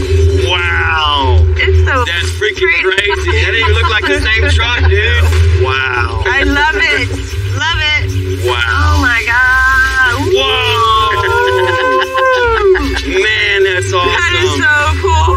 Man, look at those airbags. That's beautiful. Man. You happy? Yes, I'm happy. You said you wanted bigger. It's definitely bigger. It's a monster truck. Right. I think she just coined a new phrase there. It's a monster. The monster truck. The kids are going to be so stoked about going to school now. In the monster truck. When it came in, it was a nice truck. Nice wheels and tires, nice lift, had a good stance, but Chris said that ain't good enough. Yeah. He wanted his wife riding something just way over the top and to give you something special and totally surprise you. It covered all. Amazing. That thing's a monster now. I'm in awe. I just still can't believe how good the truck turned out. Once we got it in the shop, we put it up on the lift and just ripped everything out. Ripped the independent front suspension all out and just started with bare frame rails. Once you make a truck really high with the independent, there's a lot of limitations to that. So what we did is put a straight axle in the front and build big 4-link bars going down to the new axles front and rear. Finish it off with air suspension, so you got about 10 inches of adjustability all the way up and all the way down. That'll come in handy. When you roll up somewhere, if it just isn't quite tall enough, you just air it up a little more. All the custom metal work underneath a truck like this, brand new straight axle in the front with the big airbags, the big shocks. Man, it looks good. We're glad you let us kind of have some free reign. We wanted to keep it classy with the Denali look. Bill went ahead and had the whole frame dropped out. The whole thing's powder coated, which really contrasts everything, the black to the white. It really makes everything pop really nice. It is sick. It's definitely. And at night, you're going to see all that detail work underneath there, too. There's 32 underlights that just light up the whole underneath and just the whole concrete all the way around it. Oh, fantastic. Man, I can't wait to see it. I say it a lot, but I got to say it again. It's not a one-man show. Everybody without him, man. She's all yours now. Yes. I hope you love it. Yes. Well, babe, how'd I do? You did so good. I love it. I love you. We're finally ready to start, but take her itself. They didn't say this is empty, right? This your rolls, huh? This is it. I want you to tear everything out of this car and make it perfect. Man, we got some work ahead of us. It's a little more of a job than we anticipated, but ain't nothing we can't handle. Classic look, new style. We got one other thing to show you. Whoa, look at that.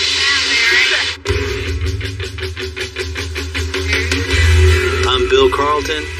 I built my first truck when I was 16. And ever since, me and my guys have been out here creating with our hands. Building the biggest, lowest, baddest custom trucks and cars in the game. People don't come here for what they need. They come here for what they want. This is Texas Metal.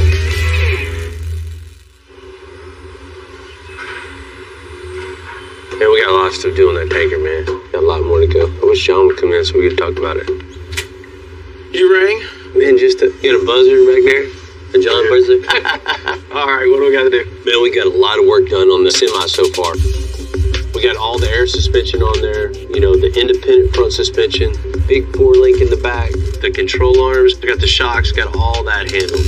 We dropped the engine in the truck, got the engine mounted. We had to cut the firewall, make it fit, rebuild the firewall. Got the stacks on it, it's all stacked up. Nice. I saw it sit in the shop the other day. That thing's looking mean. Yes. You know, we finished the steering, got it off, got it powder coated, painted engine. But we still got a long way to go. All right, what we got? The console needs to be built, so we're gonna need some material for that. New carpet, headliner, seats, fresh it all up. Yeah, do everything to it. Let me know what materials you want, the colors. I get that all ordered out. All right. You know, the front bumper, we gotta get that all mocked up, so we're gonna need some steel for that. The truck's looking good. We still got a big job out there on that tanker, right? Yeah. You know, the old air brakes, the old springs in it, definitely not gonna work. We're gonna cut all that out, start with a brand new 10,000-pound trailer axle with electric brakes on it. So anybody can get in that truck and drive it and not have to worry about sliding the truck sideways, right? Brand new 4-link, huge 4-link, big bag, so it'll handle good, ride good. And a lot of airline coming for that. Man, there's a ton of airline. The thing with big stacks laid out on air, just big wheels, everything about it. Man, they're gonna be blown away. It's gonna represent their company, our company. They'll look good. Yep. Riding in the parades. You ready to get it? I'm ready. I've been ready. I'm ready. Let's do this. All right. All right, man. I'm gonna get it. Right. Oh yeah. How many times have we do that?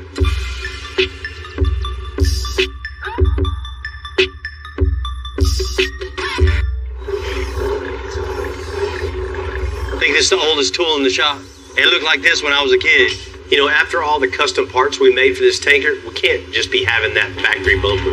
This is the bumper that came on the tanker. It just takes away from the whole design of the whole truck. So I had Jesse burn me some plate, 12-inch by 7 foot, and we're gonna roll it just a little bit to give that nice curvature to the front of the truck. Man, I think we're good with that. What we'll do is transfer this onto a plate, and that'll be the bottom of it. So that's gonna hold everything nice and straight. Plasma? It takes a very steady hit. You want me to show you a little trick? See that right there? Yeah. Drag your hand now. That's super slick. The piece we rolled is not perfectly consistent. So we just cut one side, flip the perfect template. Ta-da! There you have it. Here's our nice radius. It's the same on both sides. Still got everything ground down, cleaned up. It's going to be a nice, clean surface well tube. Okay, so you can see the piece I just got done cutting and cleaning. Added it to the piece that Bill and I rolled. You can kind of start to see already it's starting to shape up like a front bumper. That's pretty good. We're going to make that work. One of the last steps for the front bumper is capping the top. I want it to fit the curvature of the body and around the grill, so it looks like it was made that way. And right now I'm just making the template out of chipboard so we can transfer it over to our 3/16 thick metal. All right, we have to fine tune it once it's metal, you know what I mean? Before we cut our 3/16 top plate for the bumper, we're going to go ahead and make a template out of sheet metal. It's more rigid. It's going to give us a better placement for the exact marks we need to cut so we can get corner to corner and get it tight in those fenders. Let's kind of go this way a little bit.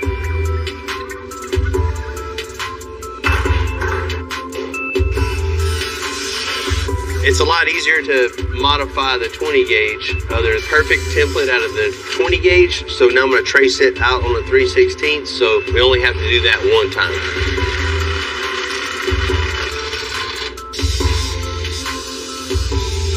About to do a little test fit, which we already did with the templates. We know it's going to fit, so we know it's going to look good, so we're about to tack this piece in.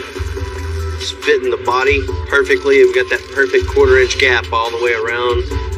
Our next step is chop the sides, cap them in, do the final welding, sanding, ready to paint. Good job, buddy. Gold star of the week.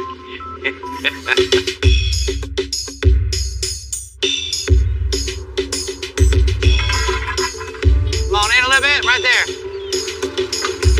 Ooh! Hey, it ain't quite as heavy as a 40-foot, but it's got some weight to it. You know, while we're finishing the cab, we're finally ready to start the biggest part of this project, the tanker itself. Man, trying to get this big old thing in there, for some reason, somebody thought it was a good idea to put a lift right outside that door. We're getting it in that shop one way or another. We're gonna watch it roll over. I hear you.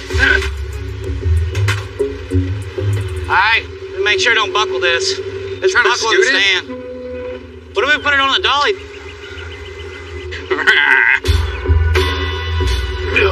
Push it my way, too. I am. All right, hold up. Make sure you got an eye on this thing. If it starts going, get out the way. Just let it fall. Here we go. It's got to stay straight now. Hey, hold up. How far we got? Man, we got 6 inches until it hits that blue box on the top of the roof. In the hole? I need to go back just a little bit. Yeah. Yeah, that's it. Scare you?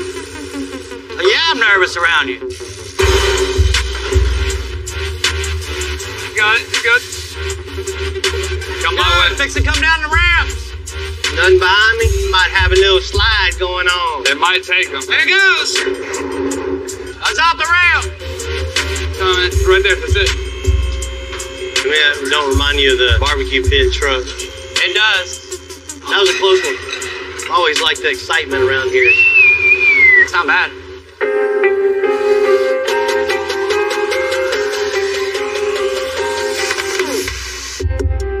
You know, before we can make the air suspension on this 51 tanker trailer with this heavy-duty 4-link setup, I asked Ryan to tear out all the old suspension first.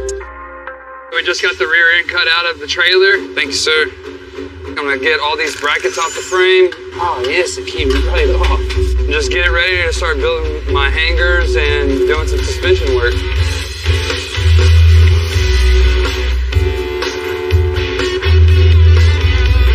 Hey, they did say this is empty, right?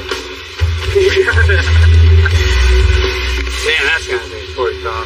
That sucks. They put a lot of weld on there. I found a split where the frame cracked, and that's why they have all these scab plates here. So I'm just gonna take it completely out and start fresh. The scab plate is just used to join 2 pieces of metal together. So we decided to cut it out, put brand new rails in there. By doing that, it ensures 100% certainty that this thing is going to be perfectly sound whenever it gets on the road.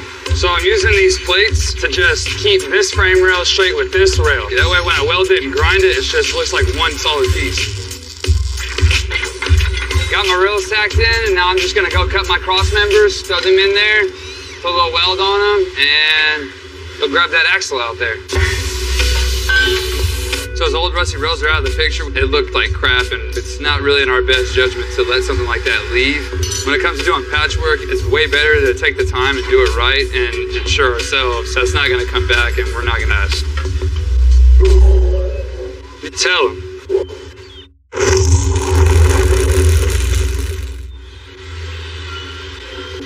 We're ready to build the air suspension on this 53 tanker trailer, starting with the heavy-duty links. All right, so we got our 4-link brackets made up. We'll get some good hard measurements. Get some tabs tacked onto the rear end. As of right now, it looks pretty good. We're 4.5. By mocking up the link arms, I'll be able to replicate the ones for the other side. Now that we got it to this point, all we gotta do is add some tacks, and then we'll transfer it to the truck. Throw that there for right now. Getting jiggy with it.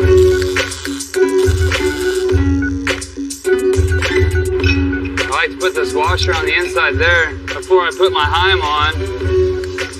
That way, after it gets painted or powder coated, it still fits in there without having to wedge it in there and chip all your powder coat off. I don't even remember where I learned that at.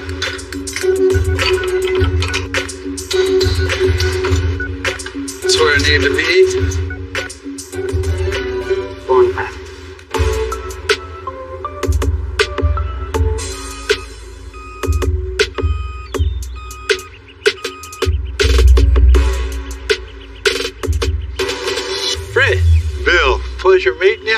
Nice to meet you. This your Rolls, huh? This is it, 1964 Rolls Royce. Man, it's a beautiful car. I mean, the body style is just iconic. I mean, when you see that come around the corner, you know, hey, that's a Rolls. So why a 64 Rolls? Well, I owned a 64 Rolls Royce before. Had to sell it to keep my business going. And I always promised myself when I made it, I'm going to buy another 64. And there's only one guy I wanted to do the job, and that's you. Man, I appreciate that. You know, you can see a couple little issues with it. You know, is that what you come in for, is just paint? Ground up restoration. I want you to tear everything out of this car and make it perfect. So Fred, you want us to take this handmade car and even make it a little more handmade? It'll be Bill handmade car. Right. I know you can make this drive and run like a new Rolls. We built a lot of vehicles over the years, but this is the first time we've ever built a Rolls. You know, these things were classy and fast for the times, with a 6-liter V8 giving it 220 horsepower. Any Rolls is a hand-built car, but when it comes to totally tearing it apart, we're going to have to hand-make a lot of parts to make this project work. You know, one of the first to have you riding on the air, to have it comfortable, you know, like a new one. Yes. It's not going to sit all the way down on the ground. It would just take away from this iconic body style. You know, the wheels and tires, you have to pick the right one for this car. I'm leaving all of that up to you. You know, I see a couple things concerning, you know, bodywork popping up on a couple spots. Probably need to blast it and really see what we're working with. There's no question that you're going to have to do body work on. You know, just looking at this car, it's a 1964, and it's definitely showing its age. You know, the bodywork's popping up. You can tell it's going to need a lot of metal work. What are you thinking as far as paint colors? I like that new Porsche blue where the silver is. So you want a two-tone? I want a two-tone. The two-tone's important on this car because Rolls-Royce always was two-tone back in those days. They made a few all-white ones, but the two-tone made the body style stand out. What you got under the hood? What you working with under there? Well, I think it's still the stock 64 Rolls motor. Oh, man. It's a little rough under here. Fred, you got a boat? No. We got a boat anchor. You know, putting a big rumbling engine in here definitely isn't the way to go. It would take away from this iconic car. I'm going to leave the motor up to you, Bill. You prove what you think is best for me to be in with some new interior on something like this is really important. So what you got going on in here? Man, right-hand drive, huh? Got to switch that over immediately. Left-hand drive. It looks like the dash is, you know, mirrored, so I don't think it'd be much trouble to be able to do that. You know, what's iconic about a Rolls is the woodwork in it. And you see the seat back wood trays. That was the thing to have. It looks like the wood's in good shape, but as far as like the rest of it, I don't think there's no saving it. Right? I agree with you. You know, the interior is like half of this job. It's a big car with a lot of interior, and a lot of details are going to have to go in this. I mean, you always compare to a Rolls interior. This is actually a Rolls interior. And a Rolls is a Rolls is a Rolls. Yeah.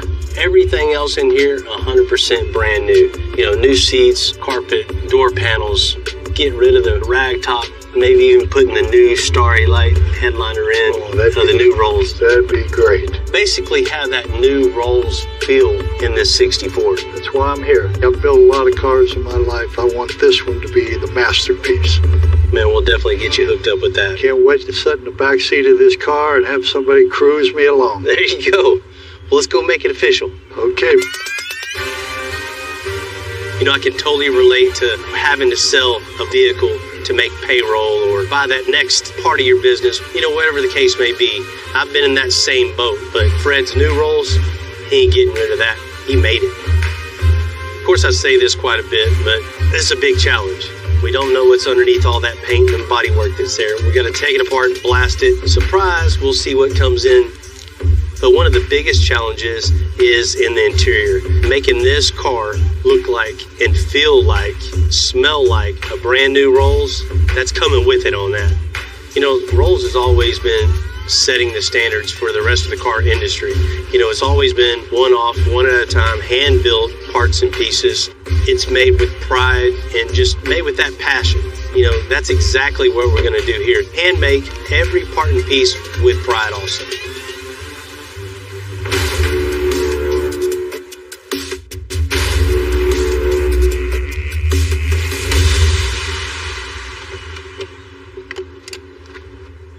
waiting for some of that fancy mustard or Right.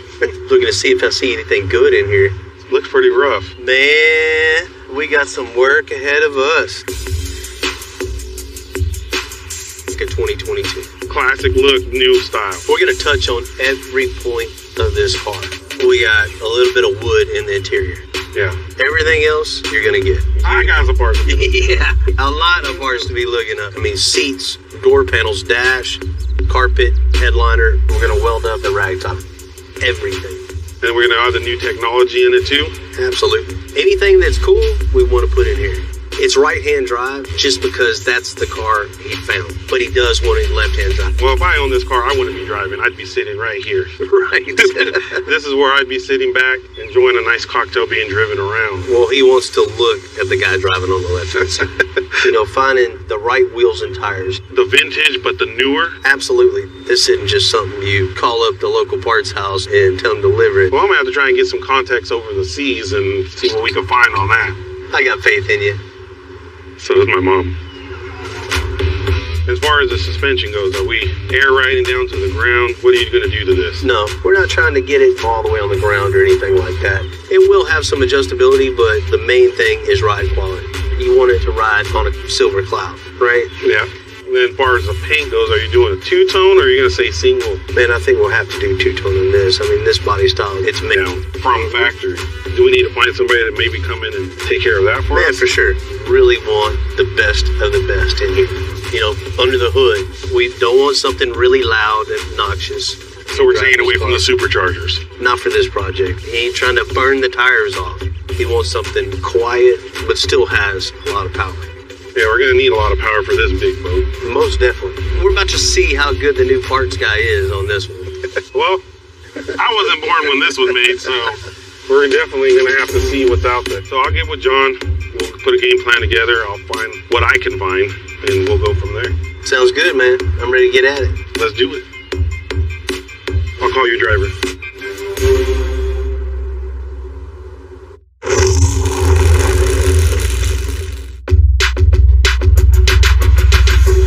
No matter how classy this Rolls once was, most of that class was from long ago. So we need to tear it all down before we can build it back up again. You know, from my experience, the more handmade a vehicle is, the way more work it is to tear it down. Guess what? I am going to touch everything, so... Guess first thing is we'll figure out how this seat comes out. They're hand-built, so who knows how the hands built them. Stuck over here. Bolt right there, and I can't get stuck. I ain't even got the first piece on this dang thing yet. I was excited, but now I hate it.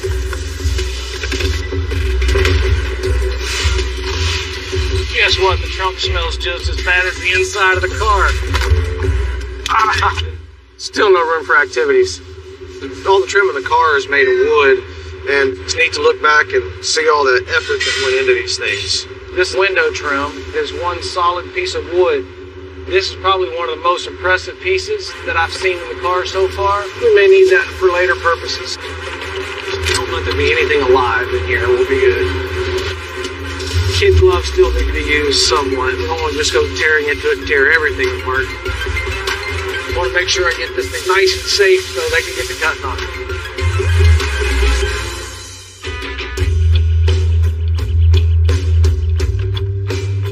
Alright, so John pulled all the interior out of this car.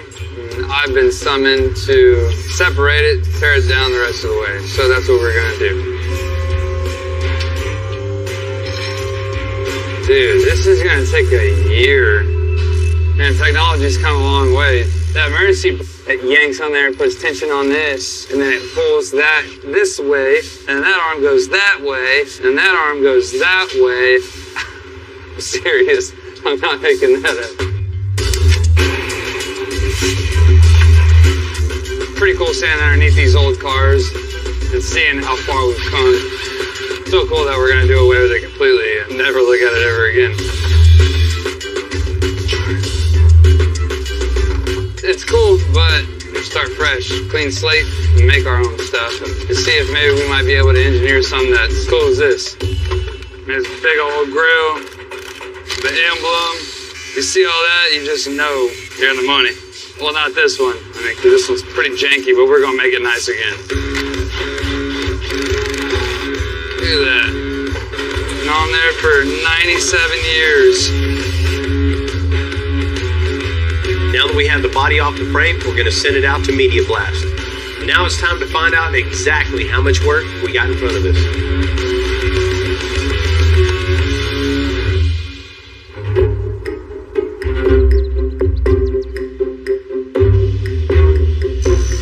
At the same time, Ryan's finishing up the suspension on the 51 tanker. John's going to get... On the center console, we've got to have room for our shifter. We'll make a boot for that. We've got an air ride control for the truck. A couple of cup holders, because got to have someplace to put your drink when you're riding around. So what I did is I just put a stop in here so I can set this in the truck and I don't have to worry about these things popping up. And it'll keep the same height so that when the console is done, these will still fit in there. Basically, just going to take these things, carry them over to the truck, start placing it around, figure out how we're going to get it all put together. So just make me a template of the floor here. Once I get the template of the floor, I can start laying out the pieces for the console. Once I got those laid out, I'll have the profile for the side of the console, and I can start with that profile and build from there. Now that I got my chipboard template all lined out where it needs to be, transfer it over to this 1/4 inch, turn this into a router template. We'll take that router template, make a couple of pieces, and we'll have most of a console. To the router.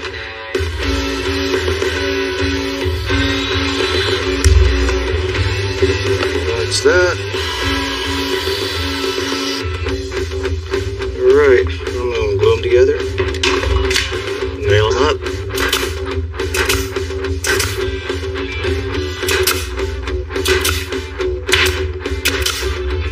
Now, a little bit of mud work on this, it'll almost be ready to wrap. Center console for the tanker is all done and ready to go. So next step, get it wrapped, get it in the truck, and kick it out the door.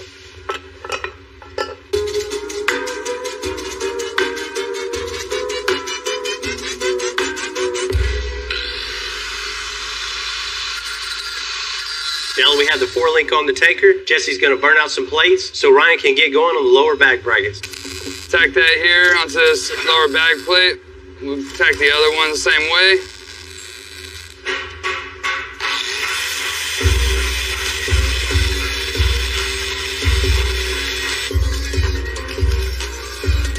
On a project like this, obviously everything is going to be a one-off part. This isn't anything that we can just go grab off the shelf. This is basically like the coolest part of the job, is getting to just build something from nothing, seeing everything come to life, and seeing everything work. It's just like a little puzzle, or like a big puzzle, actually.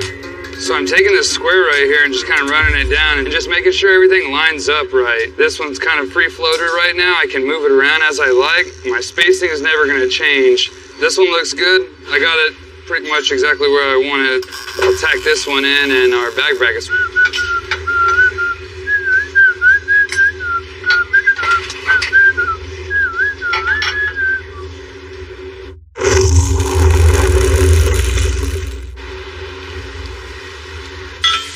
You know, back in the day, this tanker was made for hauling heavy loads, but now it's really just for show. Either way, this truck is still a heavy piece of equipment. With all this weight, we're going to use a lot bigger airbag than we normally use. So right now, Ryan's finishing up the heavy-duty upper bag mount. So we're about to make our upper bag brackets now. We use these two 2x3s to brace the top of it, keep it very strong. And we'll take our D plates, we'll get them here, we'll center them, we'll figure out our measurement, and line it up, and then chop off our end. That way everything flows at the bottom.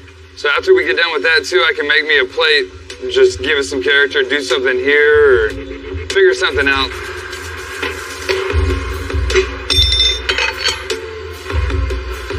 Now dam's cooked now.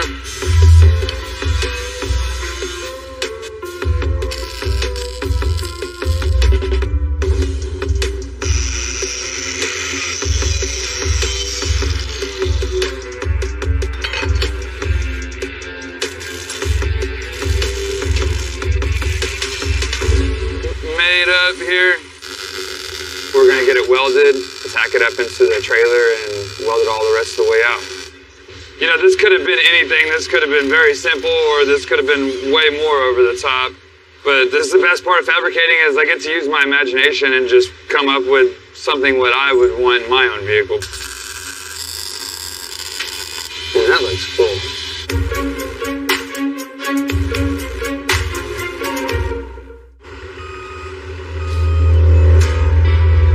The 64 Rolls is back from the media blast, and just as I suspected, it's bad.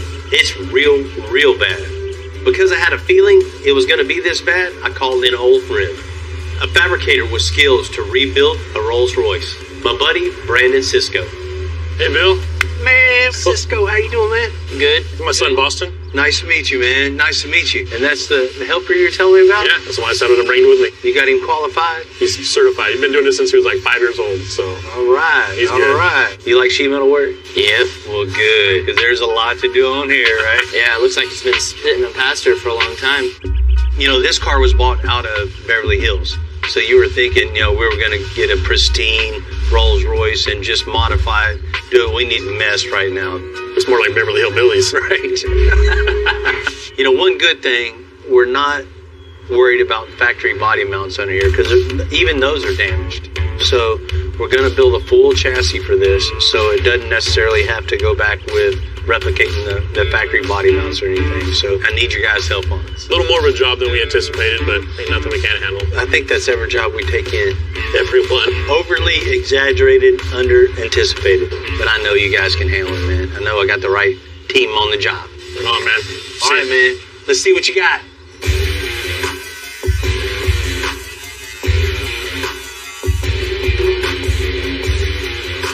Looks like some of the pasture's still in it. All right, so we got that piece off now, and just like I thought, there's a third layer we didn't see before. Instead of having 2 pieces to repair, we have 3 pieces.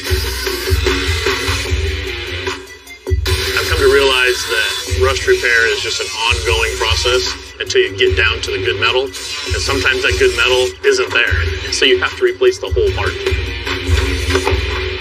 Well, this side looks even worse than that side. You can actually count the layers like tree rings in here of all the repairs, as each layer would rotten through.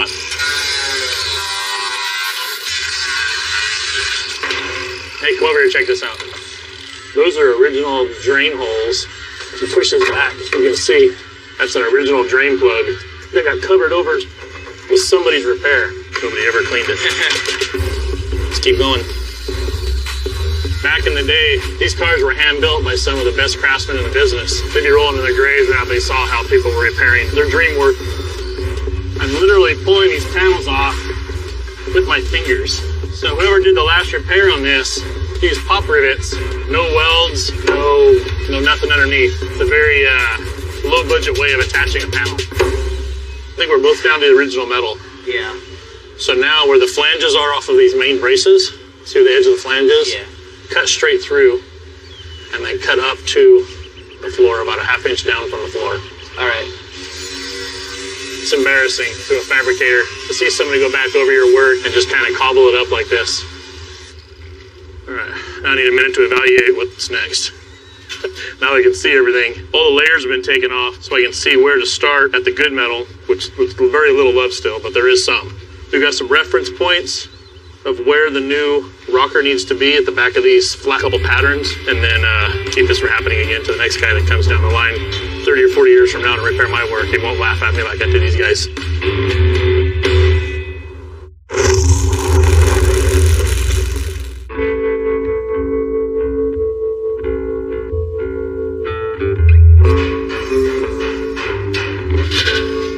You know, the 64 Rolls Royce is definitely what I call a ground-up build. You know, and right now, we're at the basement.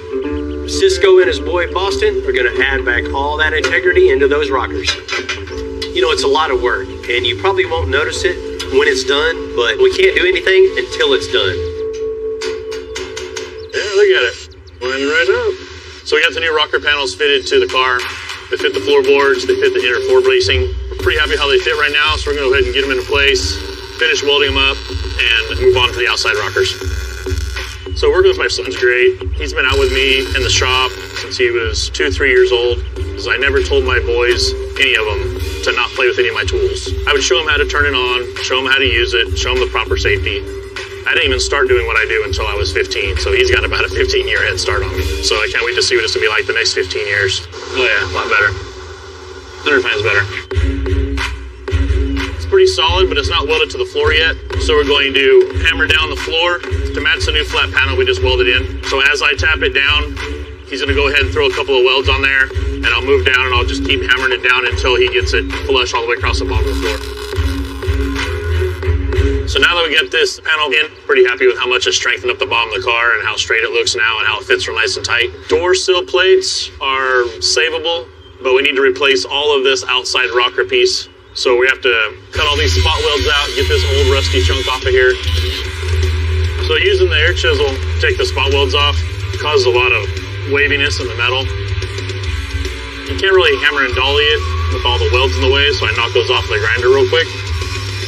Then I'll go through my hammer and dolly and straighten up this edge to the proper shape that it needs to be at for the new panel to weld to it. Got some pretty big rust repair to do in this front corner. I don't even have a word to describe how bad some of this stuff looks. So I think I'm gonna go ahead and cut this chunk out of here too and just fabricate a new front piece as well as a new back piece for this corner right here. That is all Bondo, so that's another person that prepared right over the top of somebody else's body color with steel. It's like a ham sandwich, it's really weird. So I will be also cutting this corner off now. Let's dig into this center pillar and see what it's like. So working on a project like this, you really can be overwhelmed by the entire project at once. You really have to focus on the structural part of it first. Get yourself a good base to start with. You know, when I was first getting into this business, I never thought we'd be building a custom Rolls Royce. But here we are, in the early building foundation stages. You know, there's many, many more stages to go and many stages after those stages. This build's gonna be one of those to remember. But as one begins, another one is almost on the road. Ryan's finishing up those last bits on that 51 tanker. Everything nice that we've done is being just taken away by all this crap that's left on here. We're not gonna let it leave like that. So come up with a real simple plan, fast, easy. Take some 1x1 and run it down this whole section here. And then we can take some sheet metal and bend it, get a nice contour, and then we can rivet it in up here as well. And you'll never see any of this ever again. You'll just see two smooth, nice panels coming down, and it will just hide all this stuff here. Here comes the javelin. So I put this 1x1 up in there just so I can see where it's gonna be. I made some marks so I can come in, grind it up, so I got a nice clean surface to weld to. All right, so we just got our metal rolled. You see we got our contour that we transfer all of our lines that we've made on the small template here to the bigger sheet. Once we have the brakes in it, we can throw it up underneath the trailer and see what we got.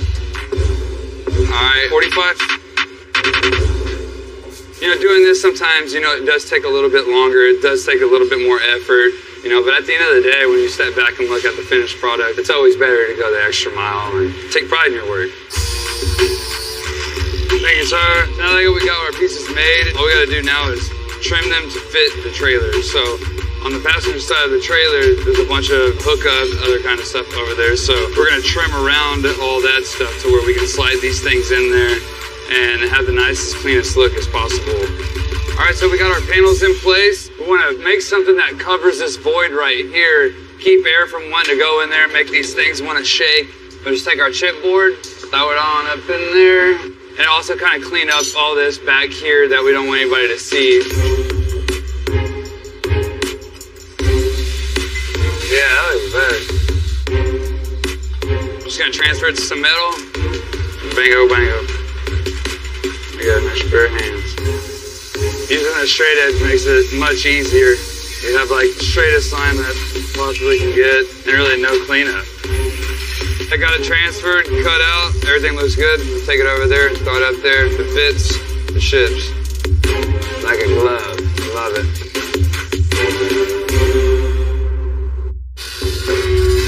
I never do anything the same twice, so I'm just always learning. That's the original undercoating on the original panel. I started off building model cars, actually, and I never built the model car that came in the box. We would get 3 or 4 kits, and I would just mix and match them all together.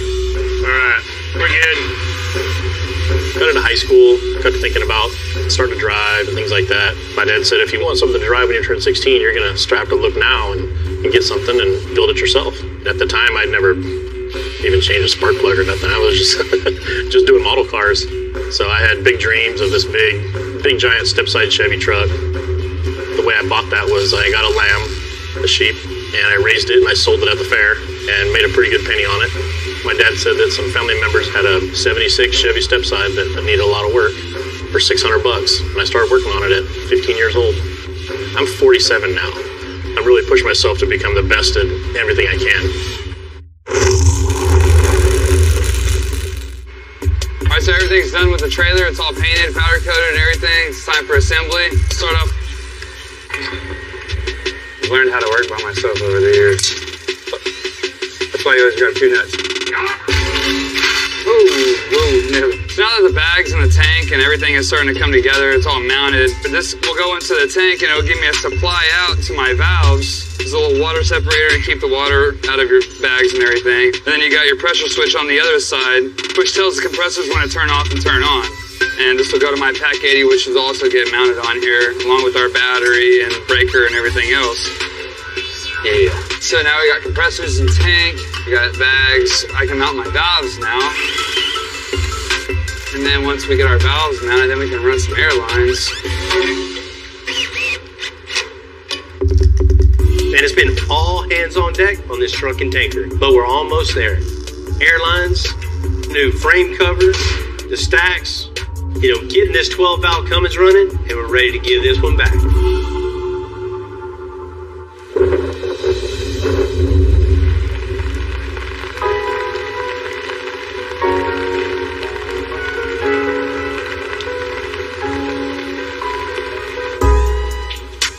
Hey, Bill, how's it going? How y'all doing? Good to see you, man. Bill called us and said our truck's ready. I'm the owner of the company. She trusted us to bring the truck down and put, Bill and his team spin on it. My butt's riding on the line. A while back, Larry and Matt came down and dropped the truck off to us. The plan was to make it fit in with your fleet. This is a special one, though, because we're going to take it out into the communities where we operate and take it in parades. The other trucks are working trucks. They haul our fuel, but this one's going to be a showcase. Well, I know you're going to like what we did. So you guys ready to check it out? Yes, ready? sir. Let's Absolutely.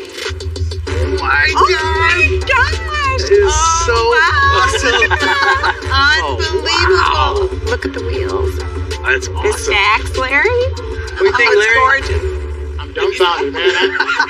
Can we get in it? Lynn's reaction was priceless. She loved it, which was a good relief for us. Her family is going to be shocked when they actually all see it together. It's gorgeous. She just knocked it out of the park. Beautiful. I think they're liking it. The colors. One of the first things you see when you're walking to it is the front bumper. We had to get rid of that old channel that was on there. Bill had a great idea about making a contour to the fenders and the grill, stretching it out. Yeah, it looks like it was meant to be there. That just sets the attitude for the Absolutely. truck, right? Another thing that we did right off the bat is just rip out all the old suspension. We built independent front suspension, newer end, new 4-link rear suspension. Wow. With turn this thing easy. And you have the hydraulic brakes now too, so anybody can hit the brake pedal and glide to a stop. I think I heard you just say, I'm going to be able to drive it and feel safe. That's it. Awesome. I know Larry's going to be really excited about this. The big reveal, Larry. Oh, gorgeous. Look at that, Larry. Turbocharged 12 valve Cummins. Yeah. Automatic transmission. No more flathead in there. Yeah. How much horsepower did it have? 150 horse. And this? 500 horsepower or something like that. We had to rebuild the firewall around that big old engine, and then went with the red paint on the Cummins. I see they's got some AC lines going there too, buddy. Yeah, we got you hooked up with that too, for sure. Of course, we had to add you some big old stacks out the back too. I noticed them right when I walked in, the stove tops. It ought to fit right in the yard now, right? Absolutely. Yeah, we might have to put this thing to work. One other thing, I got to have you riding good on the inside too. Oh, gorgeous. I'm styling now, buddy. Yeah, man. And power steering too. A normal steering wheel. Yeah. New gauges. Everything's 100% new in it. New column, new shifter, sprayed it, body color. It just looks amazing. Yeah, we've done a ton of work to this thing. We didn't just stop at the truck. We had to come on with it with the trailer too. As you're walking by, you see the new paneling that we have all underneath here. It's had its share of fixes from here and there. What we did is cladded the whole bottom. It had a big axle with a big spring pack and air brakes on it. We ripped all that out and put a 10,000-pound trailer axle with electric brakes. So you can drive it like a normal truck and trailer. You know, of course, we had to put some new wheels and tires on it to look cool. And not only that, a big 4-link rear suspension with the big airbags, so it's not going to beat you to death. Yeah. Beautiful. It looks so good. Your team did a wonderful job. The LED lighting on the trailer, everything looks great. We got one other thing to show you. What's is that? it? You want to hit it? All right. You're going to like this one. Wow. Listen to that.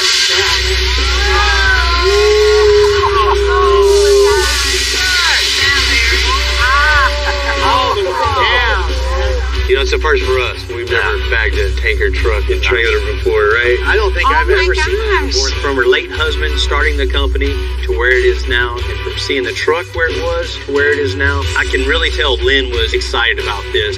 Every time we showcase it, we're going to think of you all and this amazing transformation. Such a big build like this, it takes everyone in the shop. I can't thank my team enough. We're going to get back to it. Thank you so much. Wow, look at that. So cool.